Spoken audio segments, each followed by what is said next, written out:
ದಿನ ಬೆಳಗ್ಗೆ ಬಂದರೆ ಸರ್ ಪ್ರೈವೇಟ್ ಶಾಲೆಯಲ್ಲಿ ಸೇರಿಸ್ಬಿಟ್ಟಿದ್ದೀನಿ ಸರ್, ಫೀಸ್ ಜಾಸ್ತಿ ಮಾಡ್ತಾರೆ. ನಾನು ಫಸ್ಟ್ ಹೇಳೋದು ನಾನು ಸರ್ಕಾರಿ ಶಾಲೆಗೆ ಕಳಿಸೋದು. ಆಬ್ವಿಯಸ್ಲಿ ಅವ್ನು ಹೇಳ್ತಾನೆ, ಆ ಸ್ಟ್ಯಾಂಡರ್ಡ್ ಇರೋದಿಲ್ಲ ಅನ್ನೋದು ಹೇಳ್ತಾನೆ. ನೋಡಪ್ಪ, ಆ ಸ್ಟ್ಯಾಂಡರ್ಡ್ ಇರೋಲ್ಲ ಅಂತ, ಹಂಗೆ ನಾನು ಸ್ಟ್ಯಾಂಡರ್ಡ್ ಕೊಡ್ತಕ್ಕ ಸ್ಟಾರ್ಟ್ ಮಾಡಿದ್ದೀನಲ್ಲ, ಬೇಡ ಅಂತ ಯಾಕೆ ಹೇಳ್ತೀರಾ? 1ನೇ ಕ್ಲಾಸಿಂದನೇ ಕಂಪಲ್ಸರಿ ಮಗುಗೆ ಕಂಪ್ಯೂಟರ್ ಲ್ಯಾಬ್ ಇರುತ್ತೆ, ಫಿಸಿಕ್ಸ್ ಲ್ಯಾಬ್ ಇರುತ್ತೆ, ಕೆಮಿಸ್ಟ್ರಿ ಲ್ಯಾಬ್ ಇರುತ್ತೆ, ಬಯಾಲಜಿ ಲ್ಯಾಬ್ ಇರುತ್ತೆ, ಎಲ್ಲ ಥರದ ಲ್ಯಾಬ್. ಏನು ಪ್ರೈವೇಟ್ ಶಾಲೆ ಕಲಿಸೋಕ್ಕೆ ಟೀಚರ್ಸ್ ಇರುತ್ತೆ, ಕಂಪ್ಯೂಟರ್ ಟೀಚರ್ ಇರ್ತಾರೆ. 1ನೇ ಕ್ಲಾಸಿಂದ ಕಂಪಲ್ಸರಿ. ನಾನು ಈ ಇಲಾಖೆನ ರನ್ ಮಾಡೋದಕ್ಕೆ ದೇವ್ರನ್ನ ಸೆಕೆಂಡ್ ಸ್ಥಾನದಲ್ಲಿ ಕೂರಿಸಿದ್ದೀನಿ. ದೇವ್ರಕ್ಕಿಂತ ಮುಂಚೆ ನನ್ನ ಮಕ್ಕಳನ್ನ ಕೂರಿಸಿದ್ದೀನಿ. ಸೊ ನನಗೆ ದೇವ್ರ ಅಡ್ಡ ಬರೋಕ್ಕೆ ಚಾನ್ಸೇ ಇಲ್ಲ. ಮಕ್ಕಳೇ ನನಗೆ ದೇವರು, ಅನ್ಯಾಯ ಮಾಡೋಕ್ಕೆ ಚಾನ್ಸೇ ಇಲ್ಲ. ನನಗೂ ಒಬ್ಬ ಮಗ ಇದೆ, ಬೇರೆಯವ್ರಿಗೂ ಮಕ್ಕಳು ಇರ್ತಾರೆ. ನನಗೆ ಗೊತ್ತಿದೆ ಅವರಿಗೆ ಕಳ್ತನ ಮಾಡಿ ಪಾಸ್ ಮಾಡೋದಕ್ಕೆ ನನಗಿಷ್ಟ ಇಲ್ಲ. ಎಲ್ಲ ಸ್ಕೂಲಲ್ಲೂ ಕೂಡ ನಿಮಗೆ ಸ್ಕೂಲ್ ಬ್ಯಾಂಡ್ ಇರುತ್ತೆ, ಕಂಪ್ಯೂಟರ್ ಟೀಚರ್ ಇರ್ತಾರೆ, ಫಿಸಿಕಲ್ ಟೀಚರ್ ಇರ್ತಾರೆ, ಮ್ಯೂಸಿಕ್ ಟೀಚರ್ ಇರ್ತಾರೆ, ಆರ್ಟ್ ಟೀಚರ್ ಇರ್ತಾರೆ. ಆದರೆ ಆ ಮಕ್ಕಳು ಶಾಲೆಯಲ್ಲಿ ಉಳಿತಾ ಇಲ್ಲ ಅಥವಾ ಖಾಸಗಿ ಶಾಲೆಗಳಿಗೆ ಹೋಗ್ತಿದ್ದಾರೆ. ಈಗ ನೀವು ಇಲ್ಲ ಅಷ್ಟು ಉತ್ತಮವಾದ ವ್ಯವಸ್ಥೆ ನಮ್ಮಲ್ಲೇ ಕೊಡ್ತೀವಿ ಅಂತ ಹೇಳ್ತೀರಿ. ಬಟ್ ಹೆಂಗೆ ನಂಬೋದು? ಈಗ ಮಧು ಬಂಗಾರಪ್ಪನವ್ರು ಹೊಸದಾಗಿ ಮಿನಿಸ್ಟರ್ ಆಗಿಬಿಟ್ಟಿದ್ದಾರೆ, ಅದಕ್ಕೋಸ್ಕರ ನಾವು ನಂಬಬೇಕು ಅಂದರೆ 25 ವರ್ಷ ಹಂಗೆ ಇದ್ದಿಲ್ಲ. 25 ವರ್ಷ ಶಾಲೆಯಿಂದ, ಸರ್ಕಾರಿ ಶಾಲಾ ವ್ಯವಸ್ಥೆಯಿಂದ ಖಾಸಗಿ ಶಾಲಾ ವ್ಯವಸ್ಥೆಗೆ ಮಕ್ಕಳು ಹೋಗ್ತಾರೆ. ಈಗ ಯಾಕೆ ನಂಬಬೇಕು ಅಂತ ಸರ್? ಕರ್ನಾಟಕದ ಶಾಲಾ ಶಿಕ್ಷಣ ವ್ಯವಸ್ಥೆಯಲ್ಲಿ ಭಾಳ ಮುಖ್ಯವಾದಂಥ ಹಲವಾರು ಬದಲಾವಣೆಗಳಾಗ್ತಾ ಇದೆ. ಸರ್ಕಾರದ ಕಡೆಯಿಂದ ಇದನ್ನು ನಾವು ಶಿಕ್ಷಣದ ಗುಣಮಟ್ಟವನ್ನು ತೀವ್ರವಾಗಿ ಹೆಚ್ಚಿಸ್ತಕ್ಕಂಥ ಕ್ರಮ ಅಂತ ಕರೆಯಲಾಗ್ತಿದೆ. ಆದರೆ ಇದರ ಬಗ್ಗೆ ಕೆಲವು ಆತಂಕ ವ್ಯಕ್ತ ಆಗಿದೆ, ಕೆಲವು ಕಾಳಜಿಗಳಿವೆ ಮತ್ತು ವಿರೋಧ ಕೂಡ ಇದೆ. ಇದರ ಬಗ್ಗೆ ಯಾರು ಇದನ್ನು ಸಾರ್ವಜನಿಕರಿಗೆ ತಿಳಿಸ್ಬೇಕು ಅಂತಂದರೆ, ಈ ಒಂದು ಬದಲಾವಣೆಗಳನ್ನು ಮುಂದೆ ನಿಂತು ಲೀಡ್ ಮಾಡ್ತಾ ಇರ್ತಕ್ಕಂಥ ಕರ್ನಾಟಕದ ಮಾನ್ಯ ಶಿಕ್ಷಣ ಸಚಿವರು ಮಧು ಬಂಗಾರಪ್ಪನವರು ಈ ವಿಚಾರದ ಬಗ್ಗೆ ಮಾತಾಡ್ಬೋದು ಅಂತ ಅವರಲ್ಲಿ ನಾವು ಕೇಳ್ಕೊಂಡಿದ್ದೀವಿ. ಅವರು ನಮಗೆ ಒಪ್ಪಿಕೊಂಡು ಇಲ್ಲಿಗೆ ಬಂದಿದ್ದಾರೆ, ಪ್ರಶ್ನೆಗಳು ಉತ್ತರಿಸ್ತೀವಿ ಅಂತ ನಮ್ಮ ಸ್ಟುಡಿಯೋದಲ್ಲಿದ್ದಾರೆ. ಸರ್ ನಮಸ್ಕಾರ, ತಮಗೆ ಸ್ವಾಗತ ಸರ್. ಥ್ಯಾಂಕ್ ಯು, ತುಂಬ ಧನ್ಯವಾದಗಳು. ನನ್ನನ್ನು ಕರೆಸಿ ಕೆಲವು ವಿಚಾರಗಳನ್ನು ಹೇಳ್ಕೊಳ್ತಕ್ಕಂಥ ಒಂದು ಅವಕಾಶ ತಮ್ಮ ಮಾಧ್ಯಮದ ಮೂಲಕ ಬರ್ತಾ ಇರ್ತಕ್ಕಂಥದ್ದು ಭಾಳ ಅವಶ್ಯಕತೆ ಇದೆ ಅಂತ ಹೇಳಿ ಭಾವಿಸ್ತೀನಿ. ಸರ್, ಹಲವಾರು ಪ್ರಶ್ನೆಗಳಿವೆ. ಆದರೆ ಅದಕ್ಕೆ ಮುಂಚೆ ಈ KPS ಕರ್ನಾಟಕ ಪಬ್ಲಿಕ್ ಸ್ಕೂಲ್ ವಿಚಾರದಲ್ಲಿ ಏನು ಚರ್ಚೆ ನಡೀತಿದೆ, ಅದರಲ್ಲಿ ತಾವು ಇಲ್ಲಿ ತನಕ KPS ವಿಚಾರ ಏನಿತ್ತು ಅದಕ್ಕಿಂತ ಭಿನ್ನವಾಗಿ ನಿಮ್ಮದೊಂದು ವಿಷನ್ ಇದ್ದದನ್ನು ಮುಂದಿಡ್ತಿದ್ದೀವಿ. ಹಾಗಾಗಿ ಮೊದಲಿಗೆ ಅಲ್ಲಿಂದ ಶುರು ಮಾಡೋಣ. KPS ಬಗ್ಗೆ ತಮ್ಮ ವಿಷನನ್ನು ಏನಿದೆ ಅದನ್ನು ಮುಂದಿಡ್ತೀವಿ ಸರ್. ಒಂದು KPS ಶಾಲೆ ಅಂದರೆ ಕರ್ನಾಟಕ ಪಬ್ಲಿಕ್ ಶಾಲೆ ಮುಂಚೆ ಐಡಿಯಾ ಎಲ್ಲ ಮುಂಚೆನೇ ಮಾಡಿದರು, ಮಾನ್ಯ ಸಿದ್ದರಾಮಯ್ಯ ಅವ್ರ ಟೈಮಲ್ಲಿ ಅಂಥೇಳಿ ನಾನು ಭಾವಿಸ್ತೀನಿ. ಅವ್ರದ್ದು ಫಸ್ಟ್ ಟರ್ಮಲ್ಲಿ. ಸೆಕೆಂಡ್ ಟರ್ಮಲ್ಲಿ ಕೋಲಿಷನ್ ಇದ್ದಾಗ ಅದನ್ನು ಅನುಷ್ಠಾನಕ್ಕೆ ಬರ್ತದೆ. ಅದಕ್ಕೆ ಯಾವುದೇ ಥರದ ರೂಪ ಇರಲಿಲ್ಲ, ಅದಕ್ಕೊಂದು ಮೀನಿಂಗ್ ಇರಬೇಕು. ನಾವು ಒಂದು ಹೆಜ್ಜೆ ಇಡ್ತೀನಿ ಅಂದರೆ ಯಾಕೆ ಇಡ್ತೀನಿ ಅಂಥೇಳಿ ಇರಬೇಕಾಗತ್ತೆ. ಸೊ ಅದನ್ನೆಲ್ಲ ಕ್ರೋಢೀಕರಿಸಿ ಒಂದು ತೀರ್ಮಾನವನ್ನು ತಗೊಂಡ್ವಿ. ಯಾಕೆಂದರೆ ನನ್ನ ಇಲಾಖೆ ಏನಿದೆ ಭಾಳ ದೊಡ್ಡ ಇಲಾಖೆ. ಮಾನ್ಯ ಸಿದ್ದರಾಮಯ್ಯ ಸಾಹೇಬರು ಮತ್ತು DK ಶಿವಕುಮಾರ್ ಸಾಹೇಬರು ನನಗೆ ಕೊಡಬೇಕಾದ್ರೆ ಅದು ಭಾಳ ಸಮಸ್ಯೆ ಇರ್ತಕ್ಕಂಥದ್ದು. ತಾಳ್ಮೆಯಿಂದ ಒಂದು ರೀತಿಯಲ್ಲಿ ಏನು ಸಮಸ್ಯೆ ಇದೆ ನೋಡಿ ಪರಿಹಾರ ಆಗಬೇಕಾಗ್ತದೆ. ಯಾಕಂತ ಹೇಳಿದರೆ ನಾವು ಏನೇ ರಾಜಕಾರಣ ಮಾಡಿ ಏನೇ ಮಾಡಿ ನಮ್ಮ ದೇಶ ಅಂತ ಹೇಳಿ ಬಂದಾಗ ಭವಿಷ್ಯ ಈ ಮಕ್ಕಳ ಕೈಲಿರ್ತದೆ. ಮತ್ತು ಒಟ್ಟು ಸರ್ಕಾರಿ ನೌಕರರಲ್ಲಿ ಹೆಚ್ಚು ಕಡಿಮೆ ಅರ್ಧದಷ್ಟು ಜನ ನಿಮ್ಮ ಡಿಪಾರ್ಟ್ಮೆಂಟ್ 38% 40% ಸರ್ಕಾರಿ ನೌಕರರಿದ್ದಾರೆ. ಮತ್ತು ನಿಮ್ಮ ಟ್ಯಾಕ್ಸ್ ಹಣ ಏನು ಖರ್ಚು ಮಾಡ್ತೀವಿ ಅದು ಭಾಳ ದೊಡ್ಡ ಮಟ್ಟದಲ್ಲಿ, ದೊಡ್ಡ ಗಾತ್ರದಲ್ಲಿ, ಯಾವುದೇ ಥರದ ಪ್ರಾಫಿಟ್ ಅಂಥೇಳಿ ಅನ್ಸೋದಿಲ್ಲ ನಿಮಗೆ. ಆದರೆ ಭವಿಷ್ಯ ಇರೋದೇ ಇಲ್ಲಿ. ಭವಿಷ್ಯದ ಮೇಲೆ ಮಾಡ್ತಿರೋಂಥ ಭವಿಷ್ಯದ ಮೇಲೆ you have invested your money for your future. ಅದಕ್ಕೆ ನಾನು ಏನು ಮಾಡಿದೆ, KPS ಅಂತ ಹೇಳಿದಾಗ ಅದು ಇಂಟ್ರೆಸ್ಟಿಂಗ್ ಆಗಿದೆ, ಚೆನ್ನಾಗಿದೆ. ಬಟ್ ಅದಕ್ಕೆ ಸ್ವಲ್ಪ ಕ್ಲೀನಾಗಿ ಒಂದು ಫ್ರೇಮ್ ವರ್ಕ್ ಇರಲಿಲ್ಲ. ಅದನ್ನು ಎಲ್ಲೆಲ್ಲಿ ಬೇಕೋ ಹ್ಯಾಫೆಸೋಡ್ ಆಗಿ ಮಾಡಿರ್ತಕ್ಕಂಥದ್ದು. ಸರ್, ಮೊದಲನೇ ವಿಚಾರ ತಾವು ಹೇಳಿದ್ದು ಕರ್ನಾಟಕದಲ್ಲಿ ಎಲ್ಲಿ ಶುರು ಮಾಡಬೇಕು, ಅದಕ್ಕೆ ಏನು ಪ್ಲ್ಯಾನು, ಅದೇನೂ ಇರಲಿಲ್ಲ. ಅಲ್ಲೊಂದು ಡಿಮ್ಯಾಂಡ್ ಬಂತು, ಅಲ್ಲೊಂದು ಶುರು ಮಾಡೋಣ, ಇಲ್ಲೊಂದು ಹ್ಯಾಫೆಸೋಡ್ ಆಗಿತ್ತು. ಅದಕ್ಕೇನು ಒಂದು ಮಾನದಂಡ ಇರಲಿಲ್ಲ. ಮಾನದಂಡ ಯಾವಾಗ ಬರುತ್ತೆ ಅಂದರೆ ನಿಮಗೆ ಸಮಸ್ಯೆ ಗೊತ್ತಾದಾಗ. ಸುಮ್ಮನೆ ನಾನು ಒಬ್ಬ ಮಿನಿಸ್ಟ್ರು ನಾನು ಹೇಳಿದಂಗೆ ಆಗಬೇಕು ಅಲ್ಲ, ಬರೋದಲ್ಲ ಅದು. ನಾವೆಲ್ಲ ಸೇವಕರು ಫಸ್ಟ್ ತಿಳ್ಕೊಳ್ಬೇಕಾಗತ್ತೆ ಸಮಸ್ಯೆ ಏನು ಅಂತೇಳಿ. ಸಮಸ್ಯೆ ನಾನು ತಿಳ್ಕೊಂಡೆ. ಹಳ್ಳಿ ಕಡೆಯಲ್ಲಿ ಏನಾಗ್ತದೆ, ಅಂಗನವಾಡಿಗೆ ಒಂದು ಕಡೆಗೆ ಹೋಗ್ತಾರೆ, ಇಲ್ಲ LKG ಒಂದು ಕಡೆಗೆ ಹೋಗ್ತಾರೆ. ಅದಾದಮೇಲೆ ಪಕ್ಕದ ಊರಿಗೆ ಪ್ರೈಮರಿ ಶಾಲೆಗೆ ಕಳಿಸ್ತಾರೆ. ಅದಾದಮೇಲೆ ಮಿಡ್ಲ್ ಸ್ಕೂಲಿಗೆ ಒಂದು ಕಡೆಗೆ ಕಳಿಸ್ತಾರೆ. ಅದಾದಮೇಲೆ ಹೈಸ್ಕೂಲಿಗೆ ಒಂದು ಕಡೆಗೆ ಕಳಿಸ್ತಾರೆ. ಅಂದರೆ ಇದು ಕಳಿಸಿ ಮತ್ತು ಹೈಸ್ಕೂಲಿಂದ ಕಾಲೇಜಿಗೆ ಒಂದು ಕಡೆ, ಕಾಲೇಜಿಂದ ಡಿಗ್ರಿ ಒಂದು ಕಡೆ, ಡಿಗ್ರಿಯಿಂದ ಇನ್ನೊಂದು ಕಡೆಗೆ. ಇದು ನಾನು ಹೇಳ್ತಾ ಇರೋದು ಸಾಮಾನ್ಯರಲ್ಲಿ ಆರ್ಥಿಕವಾಗಿ. ನಾನು ಯಾವುದೇ ಜಾತಿ ತಗೊಳ್ಳೋಕೆ ಹೋಗೋದಿಲ್ಲ. ಆರ್ಥಿಕವಾಗಿ ಯಾರಿಗೆ ಸಮಸ್ಯೆ ಇರ್ತದೆ ಆ ಹಕ್ಕನ್ನು ನಾವೇನು ಯಾರಿಗೆ ಕೊಡಬೇಕಲ್ಲ ಅವರ ಸಮಸ್ಯೆಗಳನ್ನು ಅರ್ಥ ಮಾಡಿಕೊಂಡು ಬಹುಪಾಲರು ಅವರೇ. ಸೊ ಆವಾಗ ಆ ಸಂದರ್ಭದಲ್ಲಿ ಏನು ಸಮಸ್ಯೆ ಆಗುತ್ತೆ ಅಂಥೇಳಿ ನೋಡಿದಾಗ ಎವ್ರಿ ಸ್ಟೇಜ್ ಅವ್ರು ಒಂದು ಕಡೆಯಿಂದ ಅಡ್ರೆಸ್ ಚೇಂಜ್ ಆದಾಗ ಸ್ಕೂಲ್ದು ಡ್ರಾಪ್ಔಟ್ಸು ಶುರು ಆಗುತ್ತೆ ಮತ್ತು ಡೈರೆಕ್ಷನ್ ಚೇಂಜ್ ಆಗುತ್ತೆ. ಡೈರೆಕ್ಷನ್ ಏನರಲ್ಲಿ ಇರ್ಬೋದು, ಈ ಸರ್ಕಾರಿ ಶಾಲೆ ಚೆನ್ನಾಗಿಲ್ಲ, ನೋಡೋಕ್ಕೆ ಚೆನ್ನಾಗಿಲ್ಲ, ಅಲ್ಲಿ ಟೀಚರ್ಸ್ ಇಲ್ಲ, ವ್ಯವಸ್ಥೆ ಇಲ್ಲ, ಶೌಚಾಲಯ ಇಲ್ಲ, ಇರುತ್ತೆ. ಅದು ನನ್ನಿಂದ ಸೃಷ್ಟಿಯಾಗಿರೋದಲ್ಲ ಹಿಂದೆ. ಸೊ ಸಮಸ್ಯೆಗಳನ್ನು ನೋಡಿದಾಗ ಎಲ್ಲರೂ ಎಲ್ಲೋ ಒಂದು ರೀತಿಯಲ್ಲಿ ನನಗೆ ಅನಿಸ್ತು, ಇವ್ರು ಬರ್ತಾ ಹೋಗೋಷ್ಟಿಗೆ ಈಗೇನಾದರೂ ತುದಿ ಹತ್ತಷ್ಟಿಗೆ ಹೆಂಗೆ ನಾವು ತುದಿ ಮರ ಬಿದ್ದೋಗುತ್ತೆ ಹಂಗಾಗೋಗ್ಬಿಟ್ಟಿದೆ ನಮ್ಮದು ವ್ಯವಸ್ಥೆ. ಸೊ ಎಲ್ಲದನ್ನೂ ಕಂಪೇಲ್ ಮಾಡಿ ಒಂದು ಕಡೆ ಕೊಟ್ಟಾಗ ಅಂತ ಅಂದಾಗ ಒಂದು ಕೆಲವು KPS ನಾವು ಸ್ಟಡಿ ಮಾಡಿದರೆ ಡಿಮ್ಯಾಂಡ್ ಜಾಸ್ತಿ ಇತ್ತು. KPS and BPS ನೆನ್ಪಿಡ್ಕೊಳ್ಳಿ. BPS is Bangalore public ಶಾಲೆ, ಅವ್ರಿಗೂ ದುಡ್ಡು ಕೊಟ್ಟಿದ್ದೀವಿ ನಾವು, ಅದನ್ನು ಆಮೇಲೆ ಹೇಳ್ತೀನಿ. KPS ಅಲ್ಲಿ ಏನಾಗ್ತದೆ, ನಾನು ಕೂತ್ಕೊಂಡು ಮಕ್ಕಳಿಗೆಲ್ಲ ಹೇಳಿದಾಗ ಇಲ್ಲ ಸರ್ ಅಂತ. ಆಮೇಲೆ ನಮ್ಮಲ್ಲೂ ಒಂದು ಪ್ರಾಬ್ಲಮ್ ಇದೆ. ಮುಂಚೆ ನಾವು ಪೂರ್ವಕವಾಗಿ ತಿಳ್ಕೊಳ್ಬೇಕಾಗತ್ತೆ. ಮುಂಚೆ ಏನಂತ ಕೇಳೋರು ಒಬ್ಬರು MLA ಹೋದರೆ ಊರಿಗೆ, ನಮಗೆ ರೋಡ್ ಬೇಕು, ಅದು ಬೇಕು, ಏನೂ ಕೇಳ್ತಾ ಇರಲ್ಲ. ನಮ್ಮ ಊರಿಗೊಂದು ಶಾಲೆ ಬೇಕು ನಮ್ಮ ಮಕ್ಕಳಿಗೆ. ಯಾರು ಶಾಲೆಗೆ ನಾವೇನೇ ಜಮೀನು ಕೊಡ್ತೀವಿ, ಅದೇ ದಾನ ಮಾಡಿರ್ತಾರೆ. ಮೋಸ್ಟ್ ಆಫ್ ದ ಸರ್ಕಾರಿ ಶಾಲೆ ಇಲ್ಲ ಯಾವುದೇ ಶಾಲೆ ಶುರುವಾದರೆ ಈ ದೇವಸ್ಥಾನ ಶಾಲೆ ಇವೆಲ್ಲ ಹೆಂಗೆ ಶುರು ಆಗ್ತಾವಂದರೆ ಯಾರೊಬ್ಬ ದಾನಿಗಳಿಂದ ಶುರುವಾಗುತ್ತೆ.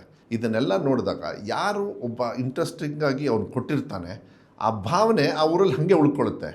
ಇನ್ಫ್ರಾಸ್ಟ್ರಕ್ಚರಿಗೆ ನಿಮಗೆ ಹಣ ಬೇಕಾಗುತ್ತೆ. ಈಗೇನಾಗಿದೆ, 46,000 ಶಾಲೆ, ಮಕ್ಕಳ ಸಂಖ್ಯೆ ರೇಷಿಯೋ ಅಷ್ಟಿದೆಯಾ? ಒಂದು ಮೂವ್ ಔಟು ಆಗಿದೆ, ಒಂದು ನಮ್ಮಲ್ಲೂ ಕೂಡ ಮಕ್ಕಳ ಸಂಖ್ಯೆ ಬರ್ತಕ್ಕಂಥದ್ದು ಕಮ್ಮಿ ಇದೆ. ಆಮೇಲೆ ಮಕ್ಕಳಿಗನ್ನ ನೀವು 5 ಮಕ್ಕಳಿರೋ ಶಾಲೆಗೆ ನೀವು ಕಳಿಸ್ತೀರಾ? 5 ಮಕ್ಕಳಿರೋದು ನಾನು ಶುರು ಮಾಡಿಲ್ಲಲ್ಲ, ಆ ವ್ಯವಸ್ಥೆ ಬಂದುಬಿಟ್ಟಿದೆ ನಮಗೆ. ಅದಕ್ಕೆ ಬಂಗಾರಪ್ಪ ಅವರು ₹1 ಸ್ಟಾರ್ಟ್ ಮಾಡಿದರು ಮಕ್ಕಳ ಅಟೆಂಡೆನ್ಸಿಗೆ. ಅದೊಂಥರ ಸ್ಟೈಫಂಡ್ ಥರ ಕೊಟ್ಟರು. ದಾಖಲಾತಿ ಸರ್ಕಾರಿ ಶಾಲೆಯಲ್ಲಿ ಜಾಸ್ತಿ ಆಯಿತು. ಅವತ್ತಿಗೆ ಅದು ವ್ಯವಸ್ಥೆ ಸರಿಯಾಯಿತು. ಇವತ್ತು ಸುಸರ್ಜಿತವಾಗಿರ್ತಕ್ಕಂಥ ಒಂದು ಶಾಲೆ ಕೊಟ್ಟರೆ ಒಂದು ಒಳ್ಳೆ ವ್ಯವಸ್ಥೆ. ನಾನು ಈಗ ನನ್ನ ಮಗುನ ಎಲ್ಲಿ ಕಳ್ಸೋಕ್ಕೆ ಇಷ್ಟ ಅಂತ ಹೇಳಿದರೆ, ಒಂದು ಅಡ್ರೆಸ್ಸಿಗೆ ಕಳಿಸಿದರೆ 14 ವರ್ಷ ಆಚೆ ಬರಬೇಕು. ಆ ಮಗು ಮಾನಿಟ್ರಿಂಗ್ ಚೆನ್ನಾಗಿರುತ್ತೆ. ನರ್ಸರಿ ಇಲ್ಲ, LKG UKG LKGಯಿಂದ ನೀವು 12th ಸ್ಟ್ಯಾಂಡರ್ಡ್ವರೆಗೂ ಒಂದೇ ಪ್ರಿಮಿಸಸ್ಸಲ್ಲಿ ಓದ್ಬಿಟ್ರೆ ಆ ಮಗುಗೆ ಒಬ್ಬರು ಟೀಚರ್ ಆಗಲಿ, ಅಲ್ಲಿರ್ತಕ್ಕಂಥ ವಾತಾವರಣ, ಫ್ರೆಂಡ್ಸು, ಆ ವಾತಾವರಣ ಎಲ್ಲ ಕೂಡಿ ಬೆಳೆಯುತ್ತೆ. ಆದರೆ ನೀವು ಈಗ ಏನು ಹೇಳಿದ್ರಿ, ಭಾಳ ಜನ ದಾನ ಕೊಟ್ಟು ತುಂಬ ಹಳ್ಳಿಗಳಲ್ಲಿ ಶಾಲೆಗಳಾಗಿದೆ. ಈಗ ಆ ಶಾಲೆಯಲ್ಲಿರೋ ಮಕ್ಕಳೆಲ್ಲರೂ ಕೂಡ ಈ KPSಗೆ ಬರಬೇಕು, ಇಲ್ಲಿ ನಾವು ಒಂದು ಒಳ್ಳೆ ಶಿಕ್ಷಣ ಕೊಡ್ತೀವಿ ಅಂತ ನೀವು ಹೇಳ್ತಿದ್ದೀರಿ. ಆದರೆ ಆ ಶಾಲೆ ಕ್ಲೋಸ್ ಆಗುತ್ತೆ. ನಾನು ಹೇಳ್ತಾ ಇರೋದು, ಆ ಶಾಲೆನ ಕ್ಲೋಸ್ ಮಾಡ್ತೀವಿ ಅಂತ ಹೇಳೋದಿಲ್ಲ ನಾನು. ಯಾಕೆಂದರೆ ನಾನು ಕ್ಲೋಸ್ ಮಾಡೋಂಥ ಆ ಥರ ಯೋಚನೆಯೂ ಇಲ್ಲ, ನಮ್ಮ ಸರ್ಕಾರದಲ್ಲಿ ಆ ಥರ ಇಲ್ಲ. ಹಂಗೆ ಅಂದ ತಕ್ಷಣ ಒಂದು ಶಾಲೆನ ಒಳ್ಳೇದು ಮಾಡಬೇಡಿ ಅಂತ ಹೇಳ್ತೀರಾ? ನಾನು ಒಳ್ಳೇದು ಶಾಲೆ ಮಾಡಿದಾಗ, ಬಸ್ ವ್ಯವಸ್ಥೆ ಕೊಟ್ಟಾಗ ಪ್ರೈವೇಟ್ ಶಾಲೆಯಿಂದನೇ ಮಗು ಬರ್ಬೋದಲ್ಲ. ನಾನು ಒಂದು ಶಾಲೆ ಮಾಡಿದಾಗ, ಒಂದು ವೆಹಿಕಲ್ ಕೊಟ್ಟಾಗ ಅದರಲ್ಲಿ ಈ ಶಾಲೆಯಿಂದನೂ ಬರ್ಬೋದು ಜನರು ಇಷ್ಟ ಇದ್ದರೆ, ಮತ್ತು ಪ್ರೈವೇಟ್ ಶಾಲೆಯಿಂದನೂ ಆರ್ಥಿಕವಾಗಿ. ಈಗ ನಾನು ಹೇಳ್ತಾ ಇದ್ದೀನಿ, ಎಷ್ಟು ಮಕ್ಕಳು ನಮ್ಮ ದಿನ ಬೆಳಗ್ಗೆ ಬಂದರೆ, ಸರ್ ಪ್ರೈವೇಟ್ ಶಾಲೆಯಲ್ಲಿ ಸೇರಿಸ್ಬಿಟ್ಟಿದ್ದೀನಿ ಸರ್, ಫೀಸ್ ಜಾಸ್ತಿ ಮಾಡ್ತಾರೆ. ನಾನು ಫಸ್ಟ್ ಹೇಳೋದು ನನ್ನ ಸರ್ಕಾರಿ ಶಾಲೆಗೆ ಕಳಿಸು. ಆಬ್ವಿಯಸ್ಲಿ ಅವನು ಹೇಳ್ತಾನೆ, ಆ ಸ್ಟ್ಯಾಂಡರ್ಡ್ ಇರೋದಿಲ್ಲ ಅನ್ನೋದು ಹೇಳ್ತಾನೆ.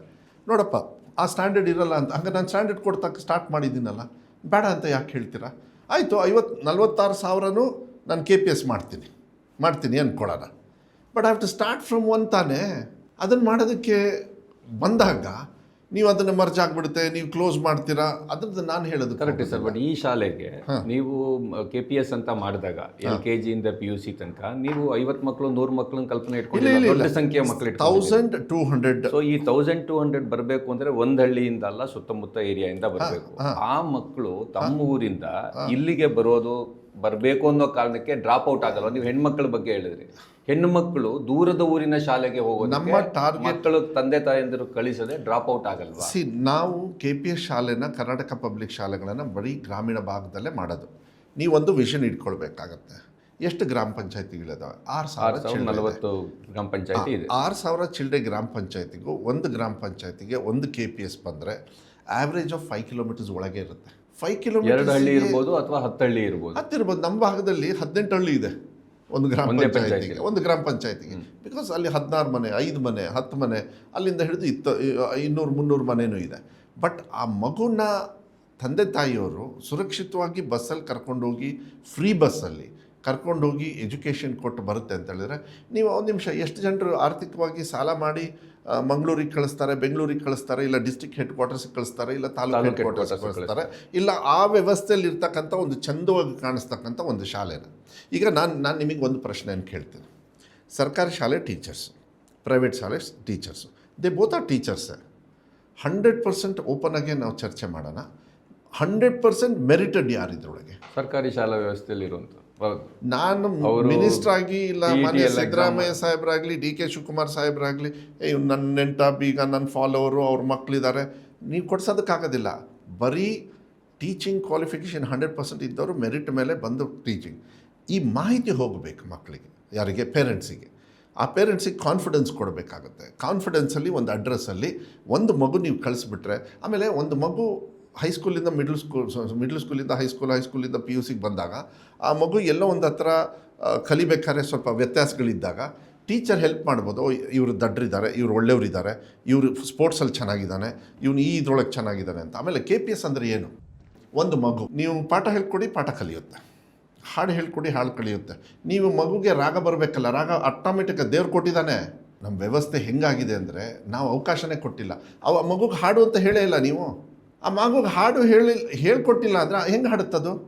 ಹಾಡು ಹೇಳ್ಕೊಡಿ, ನೀವು ಪಾಠ ಹೇಳ್ಕೊಡಿ, ಒಂದು ಮಾನವೀಯತೆಯನ್ನು ಹೇಳ್ಕೊಡಿ, ಮಾರಲ್ ಸೈನ್ಸ್ ಹೇಳ್ಕೊಡಿ. ನೀವು ಕೆಟ್ಟ ಬುದ್ಧಿ ಆದರೂ ಕೆಟ್ಟ ಬುದ್ಧಿ ಕಲ್ತು ಬಿಡುತ್ತೆ. ಅಫ್ಕೋರ್ಸ್ ನಮ್ಮ ಶಾಲೆಯಲ್ಲಿ ಕೆಟ್ಟ ಬುದ್ಧಿ ಕಲಿಸಲ್ಲ. ಈಗ 20 ಮಕ್ಕಳು 30 ಮಕ್ಕಳು ಇರ್ತಾರೆ, ಇಬ್ಬರು ಟೀಚರ್ ಇರ್ತಾರೆ, 1ರಿಂದ 5ನೇ ಕ್ಲಾಸ್ ತನಕ ಇರುತ್ತೆ. ಈ ಇಬ್ಬರು ಟೀಚರು ಅವ್ರು ಪಾಠ ಹೇಳ್ಕೊಡ್ತಾರ, ಹಾಡು ಹೇಳ್ಕೊಡ್ತಾರ, ಎಲ್ಲಿ ಅವ್ರಿಗೆ ಸಾಧ್ಯತೆ ಎಲ್ಲಿದೆ ಸರ್? ಇಲ್ಲ, ನಾನು ಹೇಳ್ತಾ ಇದ್ದೀನಲ್ಲ, ನಮ್ಮ ವ್ಯವಸ್ಥೆಯಲ್ಲಿ ನೀವು 1ರಿಂದ 5ನೇ ಕ್ಲಾಸು ಒಂದು ಕಡೆಗೆ ಅಂತ, ಇಲ್ಲ 7ನೇ ಕ್ಲಾಸ್ ಮಿಡ್ಲ್ ಸ್ಕೂಲ್ ಅಂತ 2 ಟೀಚರು 50 ಮಕ್ಕಳು. ಯು ನೋ ವಾಟ್, ನಾನು ನಿಮಗೆ ಹೇಳ್ತೀನಿ. ಈಗ ನಾನು ಮಾತಾಡಬೇಕಾದ್ರೆ, ಯಾಕೆಂದರೆ ಈ ಡೇಟಾ ಕೊಟ್ಟರೆ ನಮ್ಮ ರಾಜ್ಯದ ಜನರಿಗೆ ನಮ್ಮ ಸಮಸ್ಯೆಯನ್ನು ಹೇಳ್ಕೊಂಡಾಗ ವ್ಯವಸ್ಥೆಗೆ ಅನುಕೂಲ ಮಾಡಿಕೊಡ್ತಾರೆ. ನಾವು ಮಾಡೋದು ಯಾಕೆ ಅಂತೇಳಿ ಅರ್ಥ ಮಾಡ್ತಾರೆ. 46,000 ಶಾಲೆ ಇದೆ, 28,000 50 ಮಕ್ಕಳು ಒಳಗಿರ್ತಕ್ಕಂಥ ಶಾಲೆ. ಆ ಶಾಲೆಗೆ ನಿಮ್ಮ ಮಕ್ಕಳನ್ನ ಕಳಿಸ್ತೀರಾ? ನಾನೆಲ್ಲ ಮಾಡಿದ್ದು ವ್ಯವಸ್ಥೆ, ಇದು ಬಂದುಬಿಟ್ಟಿದೆ, ವ್ಯವಸ್ಥೆ ಬಂದಿದೆ. ಹಂಗಂದ ತಕ್ಷಣ ಕ್ಲೋಸ್ ಮಾಡ್ತೀರಾ ಅಂತ ಹೇಳಿದ್ರೆ, 50 ಮಕ್ಕಳು ಅಂತಂದರೆ ಒಂದೊಂದು ಕ್ಲಾಸಿಗೆ 7-8 ಮಕ್ಕಳು ಒಂದು ಶಾಲೆಯಲ್ಲಿ ಇಬ್ಬರೇನೂ ಇರ್ಬೋದು, ಏನು ಬೇಕಾದ್ರೆ ಇರ್ಬೋದು. ಹಂಗಾದ್ರೆ ಈ ಶಾಲೆಗೆ ಆಮೇಲೆ 17,500 ಬರೀ 25 ಒಳಗಿರೋ ಮಕ್ಕಳು. ಇನ್ನೂ ತಳಗೆ ಹೋಗ್ಬೇಕಾ ನಿಮಗೆ 10 ಮಕ್ಕಳು ಇರಲಿ, ಅದನ್ನು ಲೆಕ್ಕ ಕೊಡ್ಬೋದು. 5,000 6,000 ಇದೆಲ್ಲ ಏನಾಗ್ತದೆ? ಆಯಿತು, ನಿಮ್ಮ ಮಕ್ಕಳನ್ನ ಕಳಿಸ್ತೀರಾ? ನಾನು ನನ್ನ ಮಗನ ಕಳಿಸಲ್ಲ. ಹಾಗಾದ್ರೆ ನೀವು ಯಾಕಲ್ಲಿ ಅನಿವಾರ್ಯ? ಮಧು ಬಂಗಾರಪ್ಪನವ್ರ ಮಕ್ಕಳು ಯಾವ ಥರ ಶಾಲೆಗೆ ಹೋಗ್ಬೇಕು ಅಂತಿದೆ ಈ ರಾಜ್ಯದ ಎಲ್ಲರಿಗೂ. ನಾನು ಹೇಳಿದ್ದು ಚಂದವಾಗಿ ಕಾಣಿಸ್ದೇ ಇರ್ಬೋದು. ಸರ್ಕಾರದ ಕರ್ತವ್ಯ ಆಗ್ತದೆ. ನಮ್ಮ ಸಂಪನ್ಮೂಲ ಎಲ್ಲಿ ಅಂತ ಹೇಳಿದ್ರೆ ನಮ್ಮ ಮಕ್ಕಳ ಭವಿಷ್ಯ. ಬೇಸಿಕಲಿ KPS ಅಂದರೆ ಏನಂತ ಹೇಳಿದರೆ, ಒಂದು ಶಿಕ್ಷಣದ ವ್ಯವಸ್ಥೆಯನ್ನು, ಅವಶ್ಯಕತೆ ಇರ್ತಕ್ಕಂಥ ಶಿಕ್ಷಣದ ವ್ಯವಸ್ಥೆಯಲ್ಲಿ ಮೋಸ್ಟ್ಲಿ ಎಲ್ಲದೂ ಕೂಡ ಕವರ್ ಮಾಡ್ತೀವಿ. ಸಂಗೀತ ಇರ್ಬೋದು, ಫಿಸಿಕಲ್ ಇರ್ಬೋದು, ಟೀಚರು, ಕಂಪ್ಯೂಟ್ರ್ ಇರ್ಬೋದು, ಮತ್ತು ಎಲ್ಲ ಥರದ ಶಿಕ್ಷಣ. ನೀವೇನು ಪ್ರೈವೇಟ್ ಶಾಲೆಯಲ್ಲಿ ಇದೆ, ದುಡ್ಡು ಕೊಟ್ಟು ನಾವು ಏನು ಪರ್ಚೇಸ್ ಮಾಡ್ತಾಯಿದ್ದೀವಿ, ಆ ವ್ಯವಸ್ಥೆಯನ್ನು ನಾವು ಉಚಿತವಾಗಿ ನಿಮ್ಮ ಟ್ಯಾಕ್ಸ್ ಹಣನ ಒಳ್ಳೆ ರೀತಿಯಲ್ಲಿ, ಸ್ವಲ್ಪ ಏನೋ ನ್ಯೂನತೆಗಳಿರ್ಬೋದು, ಇನ್ನು ಮೇಲೆ ಕಮ್ಮಿ ಆಗ್ತದೆ, ಒಳ್ಳೆ ರೀತಿಯಲ್ಲಿ ನಾವು ಮಾಡ್ತೀವಿ. ಅದಕ್ಕೆ ನೀವು ದುಡ್ಡು ಕೊಟ್ಟು ಟ್ರಾನ್ಸ್ಪೋರ್ಟೇಷನಲ್ಲಿ ಹೋಗ್ತೀರಾ, ಆ ಶಾಲೆನ ರೀಚ್ ಆಗೋಕ್ಕೆ ಟ್ರಾನ್ಸ್ಪೋರ್ಟೇಷನ್ ನಾವು ಫ್ರೀ ಕೊಡ್ತೀವಿ. ಸರ್, KPS ಅಂತ ನೀವೇನು ಮಾಡ್ತಿದ್ದೀರಿ, ಅದರ ಪ್ರತಿ ಶಾಲೆಗೂ ಹೌದು, ಅಲ್ಲಿ ಅದಕ್ಕೆ ಬರುವಂಥ ಬೇರೆ ಬೇರೆ ಹಳ್ಳಿಯ ಮಕ್ಕಳೆಲ್ಲರಿಗೂ ಉಚಿತವಾಗಿ ವಾಹನವನ್ನು ಎಲ್ಲರಿಗೂ ಕೊಡ್ತೀವಿ. ನಾವೇನು ಮಾಡ್ತಾ ಇದ್ದೀವಿ, ಬಸ್ ಕೊಡೋದ್ರ ಬದಲು ನಾವು ಬಸ್ಸಿಗೆ ಒಂದು ಪರ್ ಹೆಡ್ ಅಂತ ಕೊಟ್ಟಾಗ, ಪರ್ ಹೆಡ್ ಮಗುಗೆ ಇಷ್ಟು ಅಂತ ಹೇಳಿ ಕೊಟ್ಟಾಗ, ಅದರಿಂದ ಒಂದು ಗವರ್ನಿಂಗ್ ಬಾಡಿ ಮಾಡ್ತೀವಿ. ಯಾಕೆಂದರೆ ಒಂದು 12th ಸ್ಟ್ಯಾಂಡರ್ಡ್ ಅಂದರೆ ಅಲ್ಲಿ ಗವರ್ನಿಂಗ್ ಬಾಡಿ MLA ಅವರ ಅಧ್ಯಕ್ಷರು ಇರ್ತಾರೆ, SDMC ಮತ್ತು CDC ಎರಡು. ಆ CDCಗೆ MLA ಅವರೇ ಅಧ್ಯಕ್ಷರಿರ್ತಾರೆ. ಸೊ ಗವರ್ನಿಂಗ್ ಬಾಡಿಗೆ MLA ಅವ್ರನ್ನ ಅಧ್ಯಕ್ಷ ಮಾಡಿ, SDMC ಮತ್ತು CDC ಅವರೆಲ್ಲ ಸೇರಿಬಿಟ್ಟು ಯಾವುದೇ ಥರದ ಅಲ್ಲಿ ಕ್ಲೀನಿಂಗಿಗೆ ಹೆಚ್ಚು ದುಡ್ಡು ಕೊಡಬೇಕಂತ ಹೇಳಿ ತೀರ್ಮಾನ ಮಾಡಿದ್ದೀವಿ.